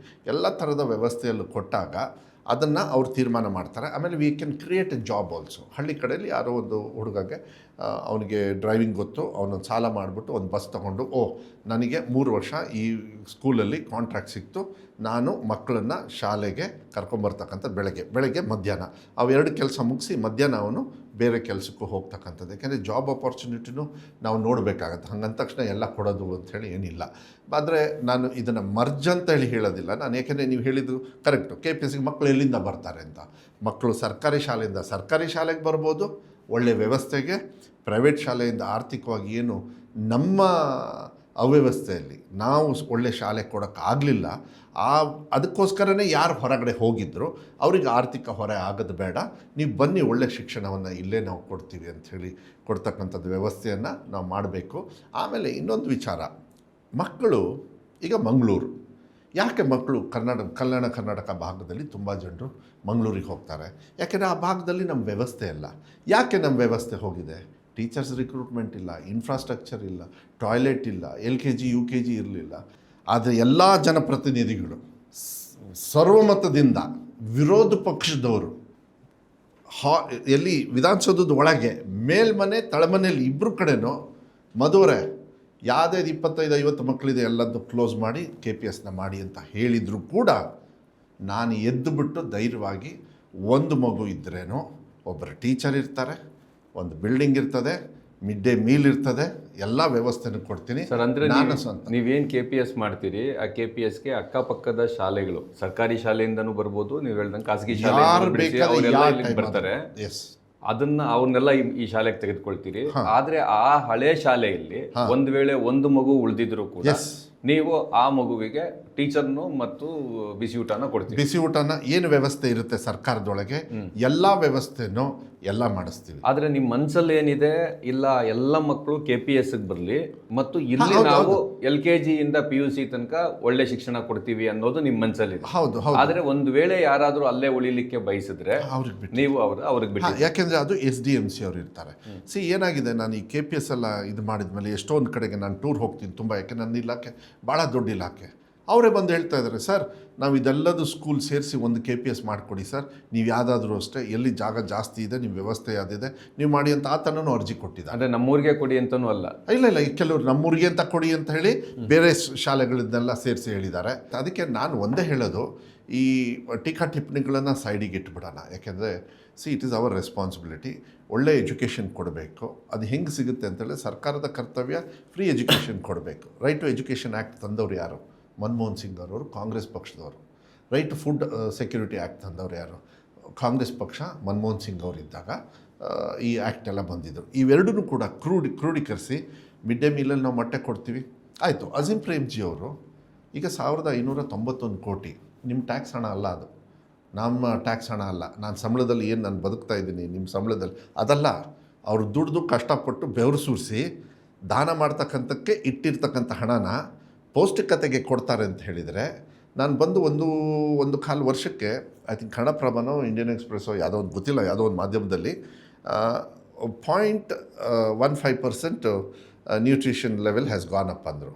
ಅದು ಯಾವಾಗ? ಬರೀ 2 ಮೊಟ್ಟೆ ಕೊಡಬೇಕಾದ್ರೆ. ಹಾಗಾದ್ರೆ ಈಗ ದಿನ ಮೊಟ್ಟೆ, ವಾರದಲ್ಲಿ 2 ದಿವಸ ಮೊಟ್ಟೆ, ಈಗ ವಾರದಲ್ಲಿ 6 ದಿವಸ ಕೊಡ್ತಾಯಿದ್ದೀವಿ. ಅದನ್ನು ಚೆನ್ನಾಗಿ ಮಾಡ್ತಾ ಇದ್ದಾರಲ್ಲ, ಎಲ್ಲರೂ ಚೆನ್ನಾಗಿದೆಯಲ್ಲ. ಅದು ನಿಮಗೆ ಪ್ರೈವೇಟ್ ಶಾಲೆಯಲ್ಲಿ ಸಿಗುತ್ತಾ? ಈಗ ಸಿದ್ದರಾಮಯ್ಯ ಸಾಹೇಬರು ಚೀಫ್ ಮಿನಿಸ್ಟರ್ 2 ಸತಿ ಆದರು. ಯಾವ ಪ್ರೈವೇಟ್ ಶಾಲೆಯಲ್ಲಿ ಓದಿದ್ರಂಥವ್ರು? ನನ್ನ ತಂದೆ ಬಂಗಾರಪ್ಪಾಜಿ ಅವರು ಈ ರಾಜ್ಯದ ಮುಖ್ಯಮಂತ್ರಿ ಆದರು. ಇವತ್ತು ಕೂಡ ನೆನ್ಪು ಮಾಡ್ಕೊಳ್ತಾರೆ ಅವ್ರನ್ನ. ಫ್ರೀ ಪವರ್ ಕೊಡೋದಿರಲಿ, ಆರಾಧನೆ, ಇಂಥ ಕಾರ್ಯಕ್ರಮ ಬೇಕಾದಷ್ಟು. ಅವ್ರ ಚಿಂತನೆ ಇವತ್ತು ಜೀವಂತವಾಗಿದೆ. ಅವ್ರು ಯಾವ ಶಾಲೆಯಲ್ಲಿ ಓದಿದ್ದು? ಅವ್ರ ಜೀವನ ಇಡೀ ಅವ್ರ ಲೈಫು ಬರೀ ಸರ್ಕಾರಿ ವ್ಯವಸ್ಥೆಯಲ್ಲೇ ಕಷ್ಟಪಟ್ಟು ಓದಿರೋದು. ನನಗನ್ಸುತ್ತೆ, ಒಂದು ವಿಶ್ವಾಸ ಇಟ್ಕೊಳ್ಳಿ, KPS ಶಾಲೆ ಮಕ್ಕಳ ಭವಿಷ್ಯಕ್ಕೆ ಭಾಳ ಒಳ್ಳೆಯದು. ಸಂಪನ್ಮೂಲನ ಹೈಯೆಸ್ಟಾಗಿ ತೊಗೊಂಡು ಹೋಗ್ತೀವಿ. ತುಂಬ ಕನಸಿಡ್ಕೊಂಡು ಒಂದು ವಿಶ್ವಾಸ ಇಟ್ಕೊಂಡು ನನಗೆ ಕೊಟ್ಟಿದ್ದಾರೆ. 1 ವರ್ಷ ಬರೀ ಇದನ್ನು ಏನು ಸಮಸ್ಯೆ ಅಂತ ತಿಳ್ಕೊಳ್ಳೋದೇ 1 ವರ್ಷ ಆಯಿತು. ಅಷ್ಟರೊಳಗೆ ನನ್ನ ಮೇಲೆ ಭಾಳ ಟೀಕಾ ಟಿಪ್ಪಣಿಗಳನ್ನು, ನನ್ನ ಹೇರ್ ಸ್ಟೈಲ್ ಇರಲಿ, ನನ್ನ ಕನ್ನಡದ ಬಗ್ಗೆ ಈಗ ನಾನು ಮಾತಾಡ್ತಾ ಇದ್ದೀನಪ್ಪ. ನಾನು ಅದೇ ಹೇಳೋದು, ಎಷ್ಟೊಂದು ಸತಿ ವಿಧಾನಸೌಧದಲ್ಲಿ ಹೇಳಿಬಿಟ್ಟೆ, ತಲೆ ಕೆಟ್ಟಲ್ಲ, ಮನಸ್ಸಿಗೆ ಬೇಜಾರಾಗಿ. ಮನೆ ಅಧ್ಯಕ್ಷರೇ, ನಾನು ಕನ್ನಡ ನನ್ನಷ್ಟು ಚಂದವಾಗಿ ಯಾರು ಮಾತಾಡಲ್ಲ, ಆ ಥರನೂ ಬೇಕಾದ್ರೆ ನಾನು ಚಾಲೆಂಜ್ ಮಾಡ್ಬೋದು. ನಾನು ಮಾಡೋದಕ್ಕೆ ಹೋಗೋದಿಲ್ಲ. ನೀವು ಓದೋದ್ರಲ್ಲಿ ಸೊರಬದ ಕನ್ನಡ ನಾವು ಕುವೆಂಪು ಅವರು ಹುಟ್ಟಿರ್ತಕ್ಕಂಥ ಜಿಲ್ಲೆ. ಬಟ್ ಓದಬೇಕಾದ್ರೆ ಸ್ವಲ್ಪ ಕಾಗುಣಿತ ಅವು ಇವು ಎಲ್ಲ ಸ್ವಲ್ಪ ಕಷ್ಟ ಆಗುತ್ತೆ. ಅದು ನಂದಂತೂ ತಪ್ಪಲ್ಲ. ನನಗೆ ಯಾರು ಪಾಠ ಹೇಳ್ಕೊಟ್ರು ಮೇಷ್ಟ್ರು, ಅವರು ತಪ್ಪು ಅಂದ್ಬಿಟ್ಟೆ. ಅವಾಗ ಎಲ್ಲರೂ ನಕ್ಕರು. ಸರ್, ನೀವು ಆಗ್ಲಿಂದ LKG ಇಂದ PUC ತನಕ ಒಂದೇ ಕ್ಯಾಂಪಸ್ನಲ್ಲಿ ಮಕ್ಕಳು ಕಲಿಯೋದ್ರ ಬಗ್ಗೆ ಹೇಳ್ತಿದ್ದೀರಿ. ಆದರೆ ಆ ಶಾಲೆಯಲ್ಲಿ ಏನಿರುತ್ತೆ, ಈಗ ಸಮಸ್ಯೆ ಇರೋದು ತರಗತಿಗೆ ಒಬ್ರು ಶಿಕ್ಷಕರಿಲ್ಲ, ಹೌದು. ಆಮೇಲೆ ಸಬ್ಜೆಕ್ಟ್ ಒಬ್ರು ಟೀಚರ್ ಇಲ್ಲ. ಯಾಕಂದ್ರೆ 50-60 ಮಕ್ಳು ಇರ್ತಾರೆ, ನೀವು ನೋಡಿದ್ರೆ ಇಬ್ಬರೇ ಟೀಚರ್ಸ್ ಕೊಟ್ಟಿರ್ತೀರಿ. ಟೋಟಲ್ KPS ಅಲ್ಲಿ ಇದ್ರ ಬದಲಾಗುತ್ತಾ? ಇದ್ರ ಬಗ್ಗೆ ಮಧು ಬಂಗಾರಪ್ಪನವ್ರು ಇವತ್ತು ಪಬ್ಲಿಕ್ ಕಮಿಟ್ಮೆಂಟ್ ಮಾಡ್ತಾರೆ. ಓಕೆ, ನಾನು ಕಮಿಟ್ಮೆಂಟ್ ಮಾಡ್ತೀನಿ, ಅದನ್ನ ನಡೆಸ್ಕೊಡ್ತೀನಿ. ಆಗ್ಲೇ ಅದಕ್ಕೆಲ್ಲ ಪ್ರೋಸೆಸ್ ಸ್ಟಾರ್ಟ್ ಆಗುತ್ತೆ. ಪ್ರತಿ ತರಗತಿಗೆ ಒಬ್ಬರು ಶಿಕ್ಷಕರು ಇರ್ತಾರೆ. ನಾನು ಪ್ರತಿ ತರಗತಿ ಅಲ್ಲ, ತರಗತಿ ಬಿಟ್ಟೂ ಇರ್ತಾರೆ. ಯಾರು ಅಂತಾನೆ ಹೇಳ್ತೀನಿ. ಈಗ LKG ಇಂದ ಹಿಡಿದು 12ನೇ ಕ್ಲಾಸ್ವರೆಗೂ. ಸೊ 14 ವರ್ಷದ ಮಕ್ಕಳು, 14 ವರ್ಷದ ಕಲಿಕೆ ಒಂದು ಮಗುದು ಫುಲ್ಲು ನಿಮಗೆ PUC ಅಲ್ಲದು 14 ವರ್ಷ ಅಂದರೆ ಅಲ್ಲಿಗೆ 4. ಸೊ 18ನೇ ವರ್ಷಕ್ಕೆ ಕರೆಕ್ಟಾಗಿ ವೋಟಿಂಗ್ ರೈಟ್ಸ್ ಟೈಮಿಗೆ ಆ ಮಗು ಒಂದು ಎಜುಕೇಟೆಡ್ ಆಗಿ ಅಲ್ಲಿಂದ ಹೊರಗಡೆ 12th ಸ್ಟ್ಯಾಂಡರ್ಡಿಂದ ಆಚೆ ಬರುತ್ತೆ ಎಜುಕೇಷನ್ ತಗೊಂಡು. ನಾವು ಏನೇನಿರುತ್ತೆ ಅಲ್ಲಿ ಅಂತ ಹೇಳಿ, LKGಯಿಂದ 6ನೇ ಕ್ಲಾಸ್ವರೆಗೂ ದ್ವಿಭಾಷಾ, 5ನೇ ಕ್ಲಾಸ್ವರೆಗೂ ದ್ವಿಭಾಷಾ, ಕನ್ನಡ ಮತ್ತು ಇಂಗ್ಲೀಷ್ ನೀವು ಯಾವ್ದು ಬೇಕೋ, ಇಲ್ಲ ಕನ್ನಡ ಇಲ್ಲಾಂದರೆ ಉರ್ದು ಮತ್ತು ಇಂಗ್ಲೀಷ್ ಇರ್ತದೆ. ಕನ್ನಡ ಮಾತ್ರ ಸಬ್ಜೆಕ್ಟ್ ಒಂದು first language second language compulsory ನಮ್ಮ ಕರ್ನಾಟಕದಲ್ಲಿ ಎಲ್ಲ ಕಡೆಯೂ ಕೂಡ. ಅದನ್ನು ಸಪ್ರೇಟಾಗಿ ಇಟ್ಬಿಡಿ, ಅದು ನೀವು ಯಾವುದೇ ಕಾರಣಕ್ಕೂ ಬದಲಾವಣೆ ಮಾಡೋದಕ್ಕಾಗಲ್ಲ. ಮಾಧ್ಯಮ ಇಲ್ಲಿ ತಮಿಳ್ ಇದೆ, ಮಲಯಾಳಂ ಇದೆ, ಮರಾಠಿ ಇದೆ, ತೆಲುಗು ಇದೆ. Of course it is fading, it's ಕಮ್ಮಿ ಆಗ್ತಾ ಇದೆ. ಹಾಗೆ ಮೈನಾರಿಟಿಯವ್ರದ್ದು ಉರ್ದು ಕೂಡ, ಅವರು ಕೂಡ KPS ಆಯಿತು. ಈಗ ನೀವು ಹೇಳ್ತಾ ಇದ್ರಿ KPS ಅಲ್ಲಿ ಮೈನಾರಿಟಿಯವರು 100 KPS ಶಾಲೆಗೆ ಅವ್ರ ದುಡ್ಡನ್ನ ನಮಗೂ ಕೂಡ ಇಂಗ್ಲೀಷ್ ಮಾಧ್ಯಮವನ್ನು ಕೊಡಿ ಉರ್ದು ಶಾಲೆಯಲ್ಲಿ ಅಂಥೇಳಿ ಇವತ್ತು ಜಮೀರ್ ಅಹಮದ್ ಅವರು ಮತ್ತು ಅವರೆಲ್ಲರೂ ಕೂಡ MLA MLCs ಎಲ್ಲ ಮೈನಾರಿಟಿಗೆ ನನ್ನ ಜೊತೆ ಮೀಟಿಂಗ್ ಸಬ್ಜೆಕ್ಟಾಗಿ ಮಾತ್ರ ಇರುತ್ತೆ. ಅವಾಗ ಒಂದು ಸಬ್ಜೆಕ್ಟ್ ಮಾತ್ರ ಇರುತ್ತೆ, ಕನ್ನಡನೂ ಇರ್ತದೆ, ಇನ್ನು ಉಳ್ಕಿದೆಲ್ಲ ಮಾಧ್ಯಮ ಇಂಗ್ಲೀಷ್ ಮೀಡಿಯಂ. ಎಲ್ಲ ಉರ್ದು ಶಾಲೆಗಳಲ್ಲೂ ಕನ್ನಡ ಕಲಿಸೋದು ಕಡ್ಡಾಯವಾಗಿದೆ. ಹೌದೌದು, ಅದು ಇರ್ತದೆ. ಅದೇ ಎಲ್ಲೂ ಚೇಂಜ್ ಮಾಡೋಕ್ಕಾಗೋದಿಲ್ಲ. ತಮಿಳ್ ಇದ್ರೇನು ನಿಮಗೆ ಕನ್ನಡ ಸೆಕೆಂಡ್ ಲ್ಯಾಂಗ್ವೇಜ್ ಅಂತ ಇದ್ದೇ ಇರ್ತದೆ.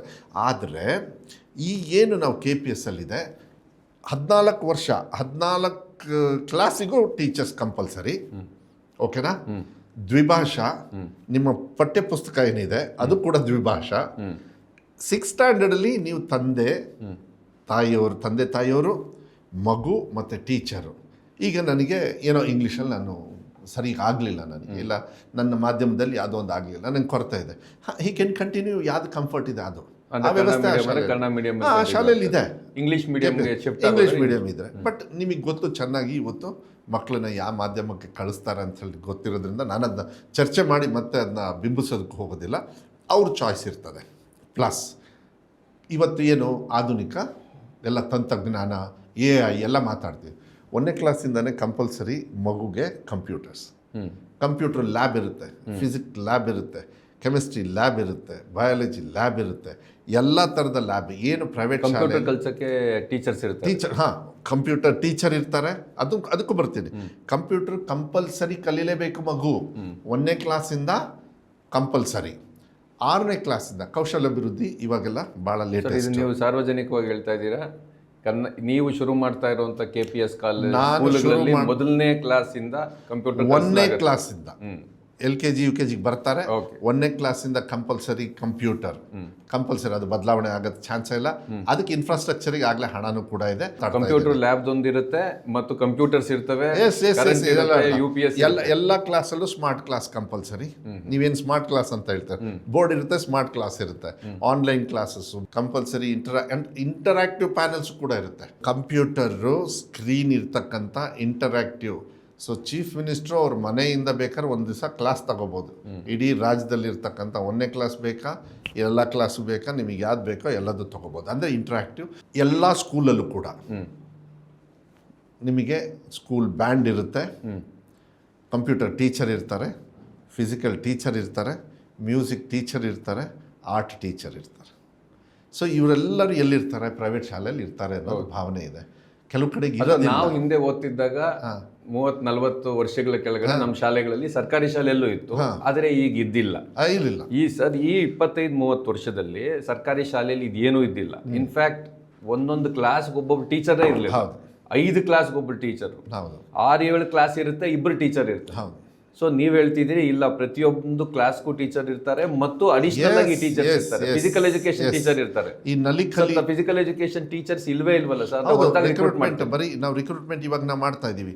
ಈಗ ಫಿಸಿಕಲ್ ಟೀಚರ್ಸು ರಿಕ್ರೂಟ್ ಮಾಡ್ತಾ ಇದ್ದೀವಿ, ಆರ್ಟ್ ಟೀಚರ್, ಮ್ಯೂಸಿಕ್ ಟೀಚರ್ ಎಲ್ಲರೂ ಕೂಡ ನಾವು ಶುರು ಮಾಡ್ತಾ ಇದೀವಿ. Art teacher, music teacher, physical education teacher, computer education ಅವ್ರದ್ದೆಲ್ಲ ಡೆಲಿಗೇಟ್ ಮಾಡ್ತೀವಿ ನಿಮ್ಮ ಕೆಲಸ ಏನು ಅಂತ. ಬಿಕಾಸ್ ಡ್ರಾಮಾ ಹೇಳ್ಕೊಡ್ಬೋದು, ಆರ್ಟ್ ಅಂದಾಗ ಅಲ್ಲಿರ್ತಕ್ಕಂಥ ಕಲ್ಚರ್ ಇರ್ಬೋದು, ಅದನ್ನು ಕೂಡ ನಾವು ಮಾಡ್ತಾ ಇದ್ದೀವಿ. ಆಮೇಲೆ ಇವತ್ತಿನ ಒಂದು ವ್ಯವಸ್ಥೆಯಲ್ಲಿ ನಾವು ಏನು ಸಿವಿಕ್ ಸೆನ್ಸ್, ಮಾರಲ್ ಸೈನ್ಸ್ನು ಕೂಡ ತರ್ತಾ ಇದ್ದೀವಿ. ಅದು ಕೂಡ ಕ್ಲಾಸಸ್ ಇರ್ತದೆ. ಯಾಕೆಂದರೆ ಏನಾಗಿದೆ, ಬರೀ ಓದು ಅಲ್ಲ, ಓದೋದಕ್ಕಿಂತ ಒಂದು ಕೆಲಸ ಇದೆ, ಮಾನವೀಯತೆ ಅಂಥೇಳಿ.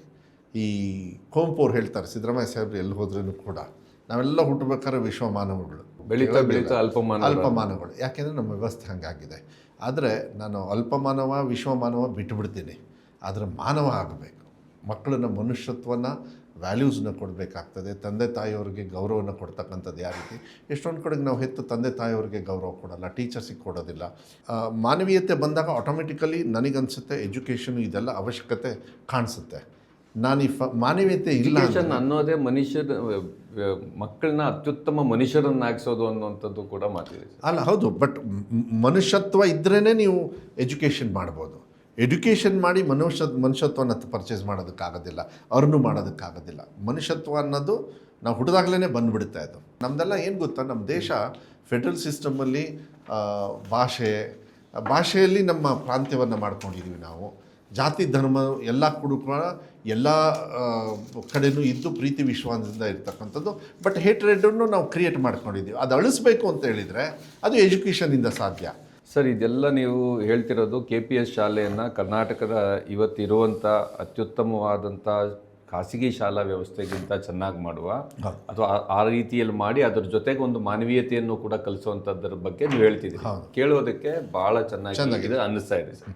ಆದರೆ ಕಳೆದ 25 ವರ್ಷದಲ್ಲಿ ಕರ್ನಾಟಕ ಸರ್ಕಾರ, ಕರ್ನಾಟಕ ರಾಜ್ಯದ ಶಾಲಾ ಶಿಕ್ಷಣ ಇಲಾಖೆ ಏನು ಕ್ರಮಗಳನ್ನು ತೆಗೆದುಕೊಂಡಿದೆ ಅಥವಾ ತೆಗೆದುಕೊಂಡಿಲ್ಲ, ಅದರ ಕಾರಣಕ್ಕಾಗಿಯೇ ಸರ್ಕಾರಿ ಶಾಲಾ ವ್ಯವಸ್ಥೆ ಕುಸಿತ ಬಂದಿದೆ. ನೀವು ಬಂಗಾರಪ್ಪನವ್ರ ಬಗ್ಗೆ ಮಾತಾಡಿದ್ರಿ. ಅವರು ಶಾಲೆಯಲ್ಲಿ ಮಕ್ಕಳಿಗೆ ಸ್ಕೂಲಿಗೆ ಬಂದರೆ ದುಡ್ಡು ಕೊಡೋದ್ರ ಬಗ್ಗೆ ಮಾತಾಡ್ತಿದ್ರು. ಯಾಕೆಂದರೆ ಎನ್ರೋಲ್ಮೆಂಟೇ ಆಗ್ತಾ ಇರಲಿಲ್ಲ ಅವತ್ತು. DPEP, district primary education programme ಅಡಿಯಲ್ಲಿ ಒಂದೊಂದು ಸಣ್ಣ ಸಣ್ಣ ಹಳ್ಳಿಗಳಿಗೂ ಕೂಡ ಶಾಲೆಯನ್ನು ತೆಗೆದು ಮಕ್ಕಳು ಮೊದಲಿಗೆ ಶಾಲೆಗೆ ಬರಬೇಕು ಅನ್ನೋದು ಅವತ್ತಿತ್ತು. ಆದರೆ 2000ನೇ ಇಸ್ವಿಯಿಂದ ಆಚೆಗೆ ಮಕ್ಕಳು ಶಾಲೆಗೆ ಬರ್ತಿದ್ದಾರೆ. ಬಹುಶಃ ಇವತ್ತು 99%ಗೂ ಹೆಚ್ಚು ಎನ್ರೋಲ್ಮೆಂಟ್ ಇದೆ. ಆದರೆ ಆ ಮಕ್ಕಳು ಶಾಲೆಯಲ್ಲಿ ಉಳಿತಾ ಇಲ್ಲ, ಅಥವಾ ಖಾಸಗಿ ಶಾಲೆಗಳಿಗೆ ಹೋಗ್ತಿದ್ದಾರೆ. ಈಗ ನೀವು ಇಲ್ಲ ಅಷ್ಟು ಉತ್ತಮವಾದ ವ್ಯವಸ್ಥೆ ನಮ್ಮಲ್ಲೇ ಕೊಡ್ತೀವಿ ಅಂತ ಹೇಳ್ತಿದ್ದಾರೆ. ಬಟ್ ಹೆಂಗೆ ನಂಬೋದು? ಈಗ ಮಧು ಬಂಗಾರಪ್ಪನವ್ರು ಹೊಸದಾಗಿ ಮಿನಿಸ್ಟರ್ ಆಗಿಬಿಟ್ಟಿದ್ದಾರೆ, ಅದಕ್ಕೋಸ್ಕರ ನಾವು ನಂಬಬೇಕು ಅಂದರೆ ಈ 25 ವರ್ಷ ಹಂಗಿದ್ದಿಲ್ಲ. ಈ 25 ವರ್ಷ ಶಾಲೆಯಿಂದ, ಸರ್ಕಾರಿ ಶಾಲಾ ವ್ಯವಸ್ಥೆಯಿಂದ ಖಾಸಗಿ ಶಾಲಾ ವ್ಯವಸ್ಥೆಗೆ ಮಕ್ಕಳು ಹೋಗಿದ್ದಾರೆ. ಈಗ ಯಾಕೆ ನಂಬಬೇಕು ಅಂತ ಸರ್? ಸೊ ನಿಮ್ಮ ಮಾತಲ್ಲಿ ಕುಸ್ತಿರೋದಂತೂ ನಿಜ. ಹೌದು, ಕಾರಣ ನಾನಲ್ಲ, ಕರೆಕ್ಟಾ? ನೀವಲ್ಲ ಅಂದರೆ ಸರ್ಕಾರ ಸರ್, ಯಾವುದೇ ಸರ್ಕಾರ, ಯಾವುದೇ ವೈಯಕ್ತಿಕವಾಗಿ ನಾನಲ್ಲ. ಸೊ ಈಗ ಸಿದ್ದರಾಮಯ್ಯ ಸಾಹೇಬ್ರು ಕೊಡ್ಬೇಕಾದ್ರೆ ಏನಂದರು, ಅತಿ ದೊಡ್ಡ ಇಲಾಖೆ, ಅತಿ ಹೈಯೆಸ್ಟು ಸಮಸ್ಯೆ ಇರ್ತಕ್ಕಂಥ ಇಲಾಖೆ ಕೊಟ್ಟರು. ಸೊ ಅಲ್ಲಿಗೆ ಏನು ಸೂಕ್ಷ್ಮವಾಗಿ ನಂಗೆ ಹೇಳಿದರು, ಸಮಸ್ಯೆ ಏನು ಅಂತ ಅರ್ಥ ಮಾಡ್ಕೊಂಡು ನೀನು ಹೋಗಿ ಭಾಷಣ ಹೊಡೆಯೋದಲ್ಲ. ಸೊ ಸಮಸ್ಯೆನ ಅರ್ಥ ಮಾಡಿಕೊಂಡಾಗ ಹೆಜ್ಜೆ ನೀಡೋದು ನನ್ನ ಕರ್ತವ್ಯ. KPS is part of it ಅಷ್ಟೇ. ನಾವು ಬಂದಾಗ ಹಿಂದಿನ ಸರ್ಕಾರದವ್ರು ಮಾಡಿಟ್ಟಿದ್ರು, ಕಾಡಾಂತರದಿಂದ ಯಾಕೆ ಅದನ್ನು ಮುಂದೆ ಒರೆಸಲಿಲ್ಲೋ ಗೊತ್ತಿಲ್ಲ, ಲೀಗಲ್ ಅಂತ ಹೇಳಿಬಿಟ್ರು. ನಾವು ಬಂದು 11ನೇ ತಿಂಗಳಿಗೆ ಅವರಿಗೆ ವರ್ಕ್ ಆರ್ಡರ್ ಕೊಟ್ವಿ, ಶಾಲೆಯಲ್ಲಿ ಪಾಠ ಹೇಳ್ಕೊಡೋಕ್ಕೆ. 13,000 ಟೀಚರ್ಸು ಇದು ಶಿಕ್ಷಕರಾದರು. ಅದರಲ್ಲಿ ಹೈಯೆಸ್ಟು ನಾವು ಕಲ್ಯಾಣ ಕರ್ನಾಟಕ. ಬಿಕಾಸ್ ತುಂಬ ಹೊಡೆತ ಬಿದ್ದಿದ್ದೆ ನಮಗೆ ಕಲ್ಯಾಣ ಕರ್ನಾಟಕದಲ್ಲೇ. ಪ್ಲಸ್ ನನಗೆ ಗೊತ್ತು ನಿಮ್ದು ಏನು ಇದೆ ಅಂತೇಳಿ. ನೀವು ರೇಷಿಯೋ ವ್ಯಾಲ್ಯೂ ಎಲ್ಲ ನೋಡ್ಕೊಳ್ಳೋದು, ನಾನು ಒಪ್ತೀನಿ. ಟೀಚರ್ ರೇಷಿಯೋ ತೆಗೆದುಕೊಂಡ್ರೆ ನೀವು, ಯಾಕಂದ್ರೆ 5 ಮಕ್ಕಳಿದ್ದಾರೆ, 10 ಮಕ್ಕಳಿದ್ದಾರೆ, 50 ಮಕ್ಕಳಿಗೆ ಅಂತ ಇರುವಂಥ ಶಾಲೆಗಳ ಸಂಖ್ಯೆ ಎಷ್ಟು? 17,000 ಎಲ್ಲ ಹೇಳಿದ್ರಿ. ಆದರೆ ಇದು ಬೆಂಗಳೂರು ಡಿವಿಷನಲ್ಲಿ ನೋಡಿ sir, primary school, upper primary, ಸೆಕೆಂಡ್ರಿನಲ್ಲಿ 11 ಮಕ್ಕಳು, 23 ಮಕ್ಕಳು, 18 ಮಕ್ಕಳಿಗೆ ಒಬ್ಬ ಟೀಚರ್ ಇದ್ದಾರೆ. ಬೆಳಗಾಂನಲ್ಲಿ 15, 27, 28. ಮೈಸೂರಿನಲ್ಲಿ ಪ್ರೈಮರಿಯಲ್ಲಿ 9 ಮಕ್ಕಳಿಗೊಬ್ಬರು ಟೀಚರು, ಅಪ್ಪರ್ ಪ್ರೈಮರಿಯಲ್ಲಿ 18 ಮಕ್ಕಳಿಗೊಂದು, ಸೆಕೆಂಡ್ರಿಯಲ್ಲಿ 15 ಮಕ್ಕಳಿಗೊಂದು. ಆದರೆ ಕಲಬುರಗಿ ಡಿವಿಷನ್ನಲ್ಲಿ ಪ್ರೈಮರಿ ಸ್ಕೂಲಲ್ಲಿ 23 ಮಕ್ಕಳಿಗೊಬ್ಬ ಟೀಚರ್ ಇದ್ದಾರೆ, ಅಪ್ಪರ್ ಪ್ರೈಮರಿಯಲ್ಲಿ 35, ಸೆಕೆಂಡ್ರಿ ಸ್ಕೂಲಲ್ಲೂ 35 ಮಕ್ಕಳಿಗೆ. ಇನ್ಫ್ಯಾಕ್ಟ್ ರೈಟ್ ಟು ಎಜುಕೇಷನ್ ಆ್ಯಕ್ಟನ್ನು ಉಲ್ಲಂಘನೆ ಆಗಿದೆ. 30 ಮಕ್ಕಳಿಗಿಂತ ಹೆಚ್ಚು ನೀವು ಒಬ್ಬ ಟೀಚರ್ನ ಕೊಡ್ತೀವಿ ಅಂತ ಹೇಳಿದ್ದು, ಅದೂ ಕೊಟ್ಟಿಲ್ಲ. ಸೊ ಇದು ಹೈದರಾಬಾದ್ ಕರ್ನಾಟಕದಲ್ಲಿ, ಕಲ್ಯಾಣ ಕರ್ನಾಟಕದಲ್ಲಿ ಮಕ್ಕಳ ಸಂಖ್ಯೆ ಜಾಸ್ತಿ ಇದೆ, ಶಾಲೆಗಳಲ್ಲಿ ಮಕ್ಕಳಿದ್ದಾರೆ. ಈಗ we have got into the discussions of quality of education. ಈ ಟ್ರಾನ್ಸ್ಫರ್ಸ್ ವ್ಯವಸ್ಥೆ ಇದೆ, ನಮ್ದೆಲ್ಲ ಕೌನ್ಸಿಲಿಂಗ್ ನಡೆಯುತ್ತೆ, ಅದು ನನ್ನ ಕಂಟ್ರೋಲ್ ಅಲ್ಲ. ಮತ್ತು ವರ್ಷಕ್ಕೆ ಇಷ್ಟು % ಮಾತ್ರ, 6%. ಅದು ಯಾರು ತಗೊಳ್ತಾರೆ ಟ್ರಾನ್ಸ್ಫರ್ಸು, ದ ಪರ್ಸನ್ಸ್ ಯಾರಿಗೆ ಅರ್ಹತೆ ಐತೆ ಸೀನಿಯಾರಿಟಿ ಅವ್ರು ತಗೊಳ್ತಾರೆ. ಅವ್ರು ತಗೊಳ್ಳೋರು ಎಲ್ಲಿಗೆ ಹೋಗ್ತಾರೆ? ಅವ್ರವ್ರ ಗೂಡಿಗೆ ಸೇರ್ಕೊಳ್ತಾರೆ. ಅವ್ರ ತಂದೆ ತಾಯಿಯವರು, ಅವ್ರ ಫ್ಯಾಮಿಲಿ, ಅವ್ರಿಗೆ ಆಸೆ ಇರಲಿ. ಆ ರೈಟ್ಸ್ನ ನಾನು ನಿಲ್ಲಿಸೋದಕ್ಕಾಗೋದಿಲ್ಲ. ಅನಿವಾರ್ಯವಾಗಿ ಕಲ್ಯಾಣ ಕರ್ನಾಟಕದಿಂದ ಆಚೆ ಎಕ್ಸಿಟ್ ಆಗೋರು ಜಾಸ್ತಿ. ಕಲ್ಯಾಣ ಕರ್ನಾಟಕಕ್ಕೆ ಉಳಿದ ಭಾಗದಿಂದ ಆಯ್ಕೆಯಾಗಿ ಅಲ್ಲಿಗೆ ಹೋಗಿ ಅದಕ್ಕೆ ಏನು ಮಾಡಿದೆ ಅಂತ ಹೇಳ್ತೇನೆ. ಕಲ್ಯಾಣ ಕರ್ನಾಟಕಕ್ಕೆ ಹೋಗೋರು ಕಮ್ಮಿ ಆಗ್ತಾರೆ. ಪರ್ಸಂಟೇಜ್ ಏನಿದೆ ಸ್ವಾಪ್ ಆಗೋದು ಕಮ್ಮಿ. ಇದು ಕಾನೂನು ಮಾಡಿದ ಮುಂಚೆನೇ. ಈಗ ಆ ತಿದ್ದುಪಡಿಗೂ ಕೂಡ ಸ್ವಲ್ಪ ಕಾನೂನು ತಿದ್ದುಪಡಿ ತರ್ತೀವಿ. ಯಾಕೆಂದರೆ C&R ಒರಿಜಿನಲ್ ನಿಮಗೆ ಏನು C&R ಇರುತ್ತೆ ಅದನ್ನು ನಾವು ಬದಲಾವಣೆ ಮಾಡೋದಕ್ಕಾಗೋದಿಲ್ಲ, ಹುಷಾರಾಗಿರಬೇಕಾಗ್ತದೆ, ಅದನ್ನು ಮಾಡ್ತೀವಿ. ಇದಕ್ಕೆ ಬೆಸ್ಟ್ ಉತ್ತರ 2 ಉತ್ತರ ಕೊಡ್ತೀನಿ. ಈಗ ಒಂದು, ಅರ್ಜೆಂಟಾಗಿ ನೀವು ಟೀಚರ್ಸ್ನ ರಿಕ್ರೂಟ್ಮೆಂಟ್ ಪ್ರೋಸೆಸ್ ಮಾಡೋದಕ್ಕಾಗೋದೇ ಇಲ್ಲ. 50,000 ಟೀಚರ್ ಶಾರ್ಟೇಜ್ ಇದೆ ನನಗೆ ಅಂತ ತೋರಿಸುತ್ತೆ. ಒಂದು ಕಡೆಗೆ ಹೆಚ್ಚುವರಿ ಟೀಚರ್ಸ್ ಇದ್ದಾರೆ, ಒಂದು ಕ್ಲಾಸಲ್ಲಿ ಹೆಚ್ಚು ಟೀಚರ್ಸೇ ಇದ್ದಾರೆ, ಇನ್ನೊಂದು ಕಡೆಗೆ ಟೀಚರ್ಸೇ ಇಲ್ಲ. ಸೊ ಫಸ್ಟ್ ಏನು ಮಾಡಿದೆ, ಸೊ ಮಾನ್ಯ ಸಿದ್ದರಾಮಯ್ಯ ಸಾಹೇಬ್ರಿಗೆ ಹೇಳಿದೆ, ಸರ್ ಟೀಚರ್ಸ್ನ ಸಡನ್ನಾಗಿ ನೀವು ಕೊಡೋದಕ್ಕಾಗೋದಿಲ್ಲ ಸರ್, ಅದು ಸಿಸ್ಟಮ್, ಅದಕ್ಕೆಲ್ಲ ರೂಲ್ಸ್ ಆ್ಯಂಡ್ ರೆಗ್ಯುಲೇಷನ್ಸ್ ಇದೆ. ನಂಗೆ ಅತಿಥಿ ಶಿಕ್ಷಕರನ್ನು ಫುಲ್ ಕೊಟ್ಟುಬಿಡಿ ನೀವು 1ನೇ ತಾರೀಕೆ. ಲಾಸ್ಟ್ ಟೈಮ್ ಬಜೆಟಲ್ಲೇ ಅನೌನ್ಸ್ ಮಾಡಿಸ್ದೆ, ನೀವು ನೋಡಿ ಬಜೆಟಲ್ಲೇ ಈ ಸತಿಗೆ ಮಕ್ಕಳ ಹಿತದೃಷ್ಟಿಯಿಂದ ಅವ್ರಿಗೆ ಯಾವುದೇ ಥರದ ಕಲಿಕೆಗೆ ತೊಂದರೆ ಆಗಬಾರ್ದು ಅಂಥೇಳಿ ಇಡೀ ವರ್ಷಕ್ಕೆ ಅತಿಥಿ ಶಿಕ್ಷಕರನ್ನು ಅಟ್ ಎ ಟೈಮ್ ನೇಮಕಾತಿ ಮಾಡಬೇಕು ಅಂದು 51,000 ಟೀಚರ್ಸ್ನ ನೇಮಕಾತಿ ಮಾಡಿದ್ವಿ. ಅಂದರೆ ಅತಿಥಿ ಶಿಕ್ಷಕರನ್ನು ಯಾರು ನೇಮಕಾತಿ SDMC ಅವರು. ಈಗ ಒತ್ತಡ ಇರೋರು ಯಾರು? ಅವರೇ ಅಲ್ಲಿ ತೀರ್ಮಾನ ಮಾಡೋರು. ನಾನು ಮಿನಿಸ್ಟ್ರಾಗಿ ನನ್ನ ಆಫೀಸರ್ಸು ನನ್ನ ಡಿವಿಷನ್ ಅವ್ರು ಕೊಡಲೇ ಇಲ್ಲ. ಸೊ ಟೀಚರ್ಸ್ನ ಫಸ್ಟ್ ಕೊಟ್ಬಿಟ್ವಿ ನಾವು.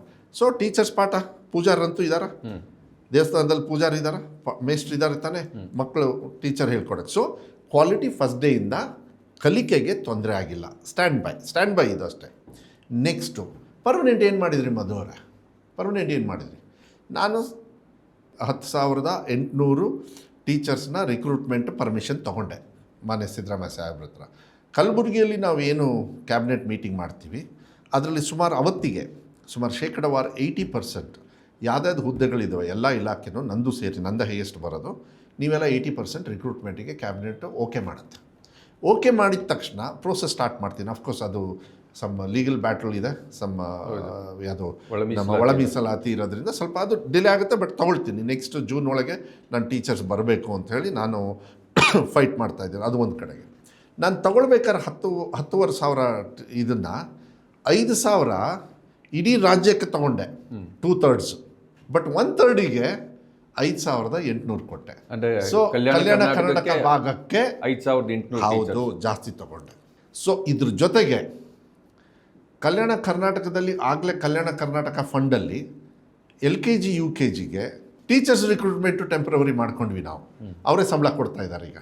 ಸೊ ಅಲ್ಲೂ ಕೂಡ ಮೇಲ್ ಬಂತು. ಸೊ ಕೊರತೆ ಟೀಚರ್ಸ್ದು ನಮಗೆ ಯಾವುದೇ ಕಾರಣಕ್ಕೂ ಇಲ್ಲ. ಇನ್ಫ್ರಾಸ್ಟ್ರಕ್ಚರ್ ಕೊರತೆ ಇದೆ, ಅದು ನೆಕ್ಸ್ಟ್ ಲೆವೆಲಿಗೆ ಬರೋಣ. ಈಗ KPS ಅಂತ ಹೇಳಿದ್ನಲ್ಲ, KPS ಎಲ್ಲರಿಗೂ ಆ್ಯಾವ್ರೇಜ್ ಆಗಿ 2ರಿಂದ 3 ಕೊಟ್ವಿ. ಕಲ್ಯಾಣ ಕರ್ನಾಟಕ ಭಾಗದಲ್ಲಿ ತಾಲೂಕಿಗೆ ಒಂದು ಅಥವಾ ಒಬ್ಬ ವಿಧಾನಸಭಾ ಕ್ಷೇತ್ರಕ್ಕೆ 2ರಿಂದ 3. ಓಕೆ. ಈ ಯಾವುದಾದ್ರು ಮೈನಿಂಗ್ ಹಿಟ್ ಏರಿಯಾ ಇದೆ, 10 MLA ಕ್ಷೇತ್ರ ಬರುತ್ತೆ, ಅವರಿಗೆ 10 ಕೊಟ್ಟಿದ್ದೀನಿ ಆ ಮೈನಿಂಗ್ ದುಡ್ಡಲ್ಲೇ. ಒಂದು ವಿಧಾನಸಭಾ ಕ್ಷೇತ್ರಕ್ಕೆ. ಅಯ್ಯೋ ಅವರಂತೂ ಫುಲ್ ಖುಷಿ ಅವರು. ಪ್ಲಸ್ ಕಲ್ಯಾಣ ಕರ್ನಾಟಕ ಭಾಗದಲ್ಲಿ ಅವ್ರ ಫಂಡ್ಸ್ ಇದೆ, ಅಕ್ಷರ ಆವಿಷ್ಕಾರ ಅಂತ. ನೋಡಿ, ನೀವು ಹೇಳಿದ್ರಿ ಕಲ್ಯಾಣ ಕರ್ನಾಟಕ ನೀವು ನೆಗ್ಲೆಕ್ಟ್ ಮಾಡಿದ್ರಿ ಅಂತ. ನೆಗ್ಲೆಕ್ಟ್ ಮಾಡೋಕ್ಕೆ ಚಾನ್ಸೇ ಇಲ್ಲ, ನೆಗ್ಲೆಕ್ಟ್ ಆಗಿತ್ತು. ಅದಕ್ಕೆ ನಾವು ಟೀಚರ್ಸು ರಿಕ್ರೂಟ್ಮೆಂಟ್ ಕೊಟ್ವಿ, ವ್ಯವಸ್ಥೆನೂ ಕೊಡ್ತಾ ಇದ್ವಿ. ರಾಜ್ಯದ ಉಳಿದ ಭಾಗಕ್ಕಿಂತ ಹೆಚ್ಚು ಅಲ್ಲಿಗೇನೆ ಕೊಡೋದು, ಹೆಚ್ಚು KPS ಕೂಡ. ಹೌದು.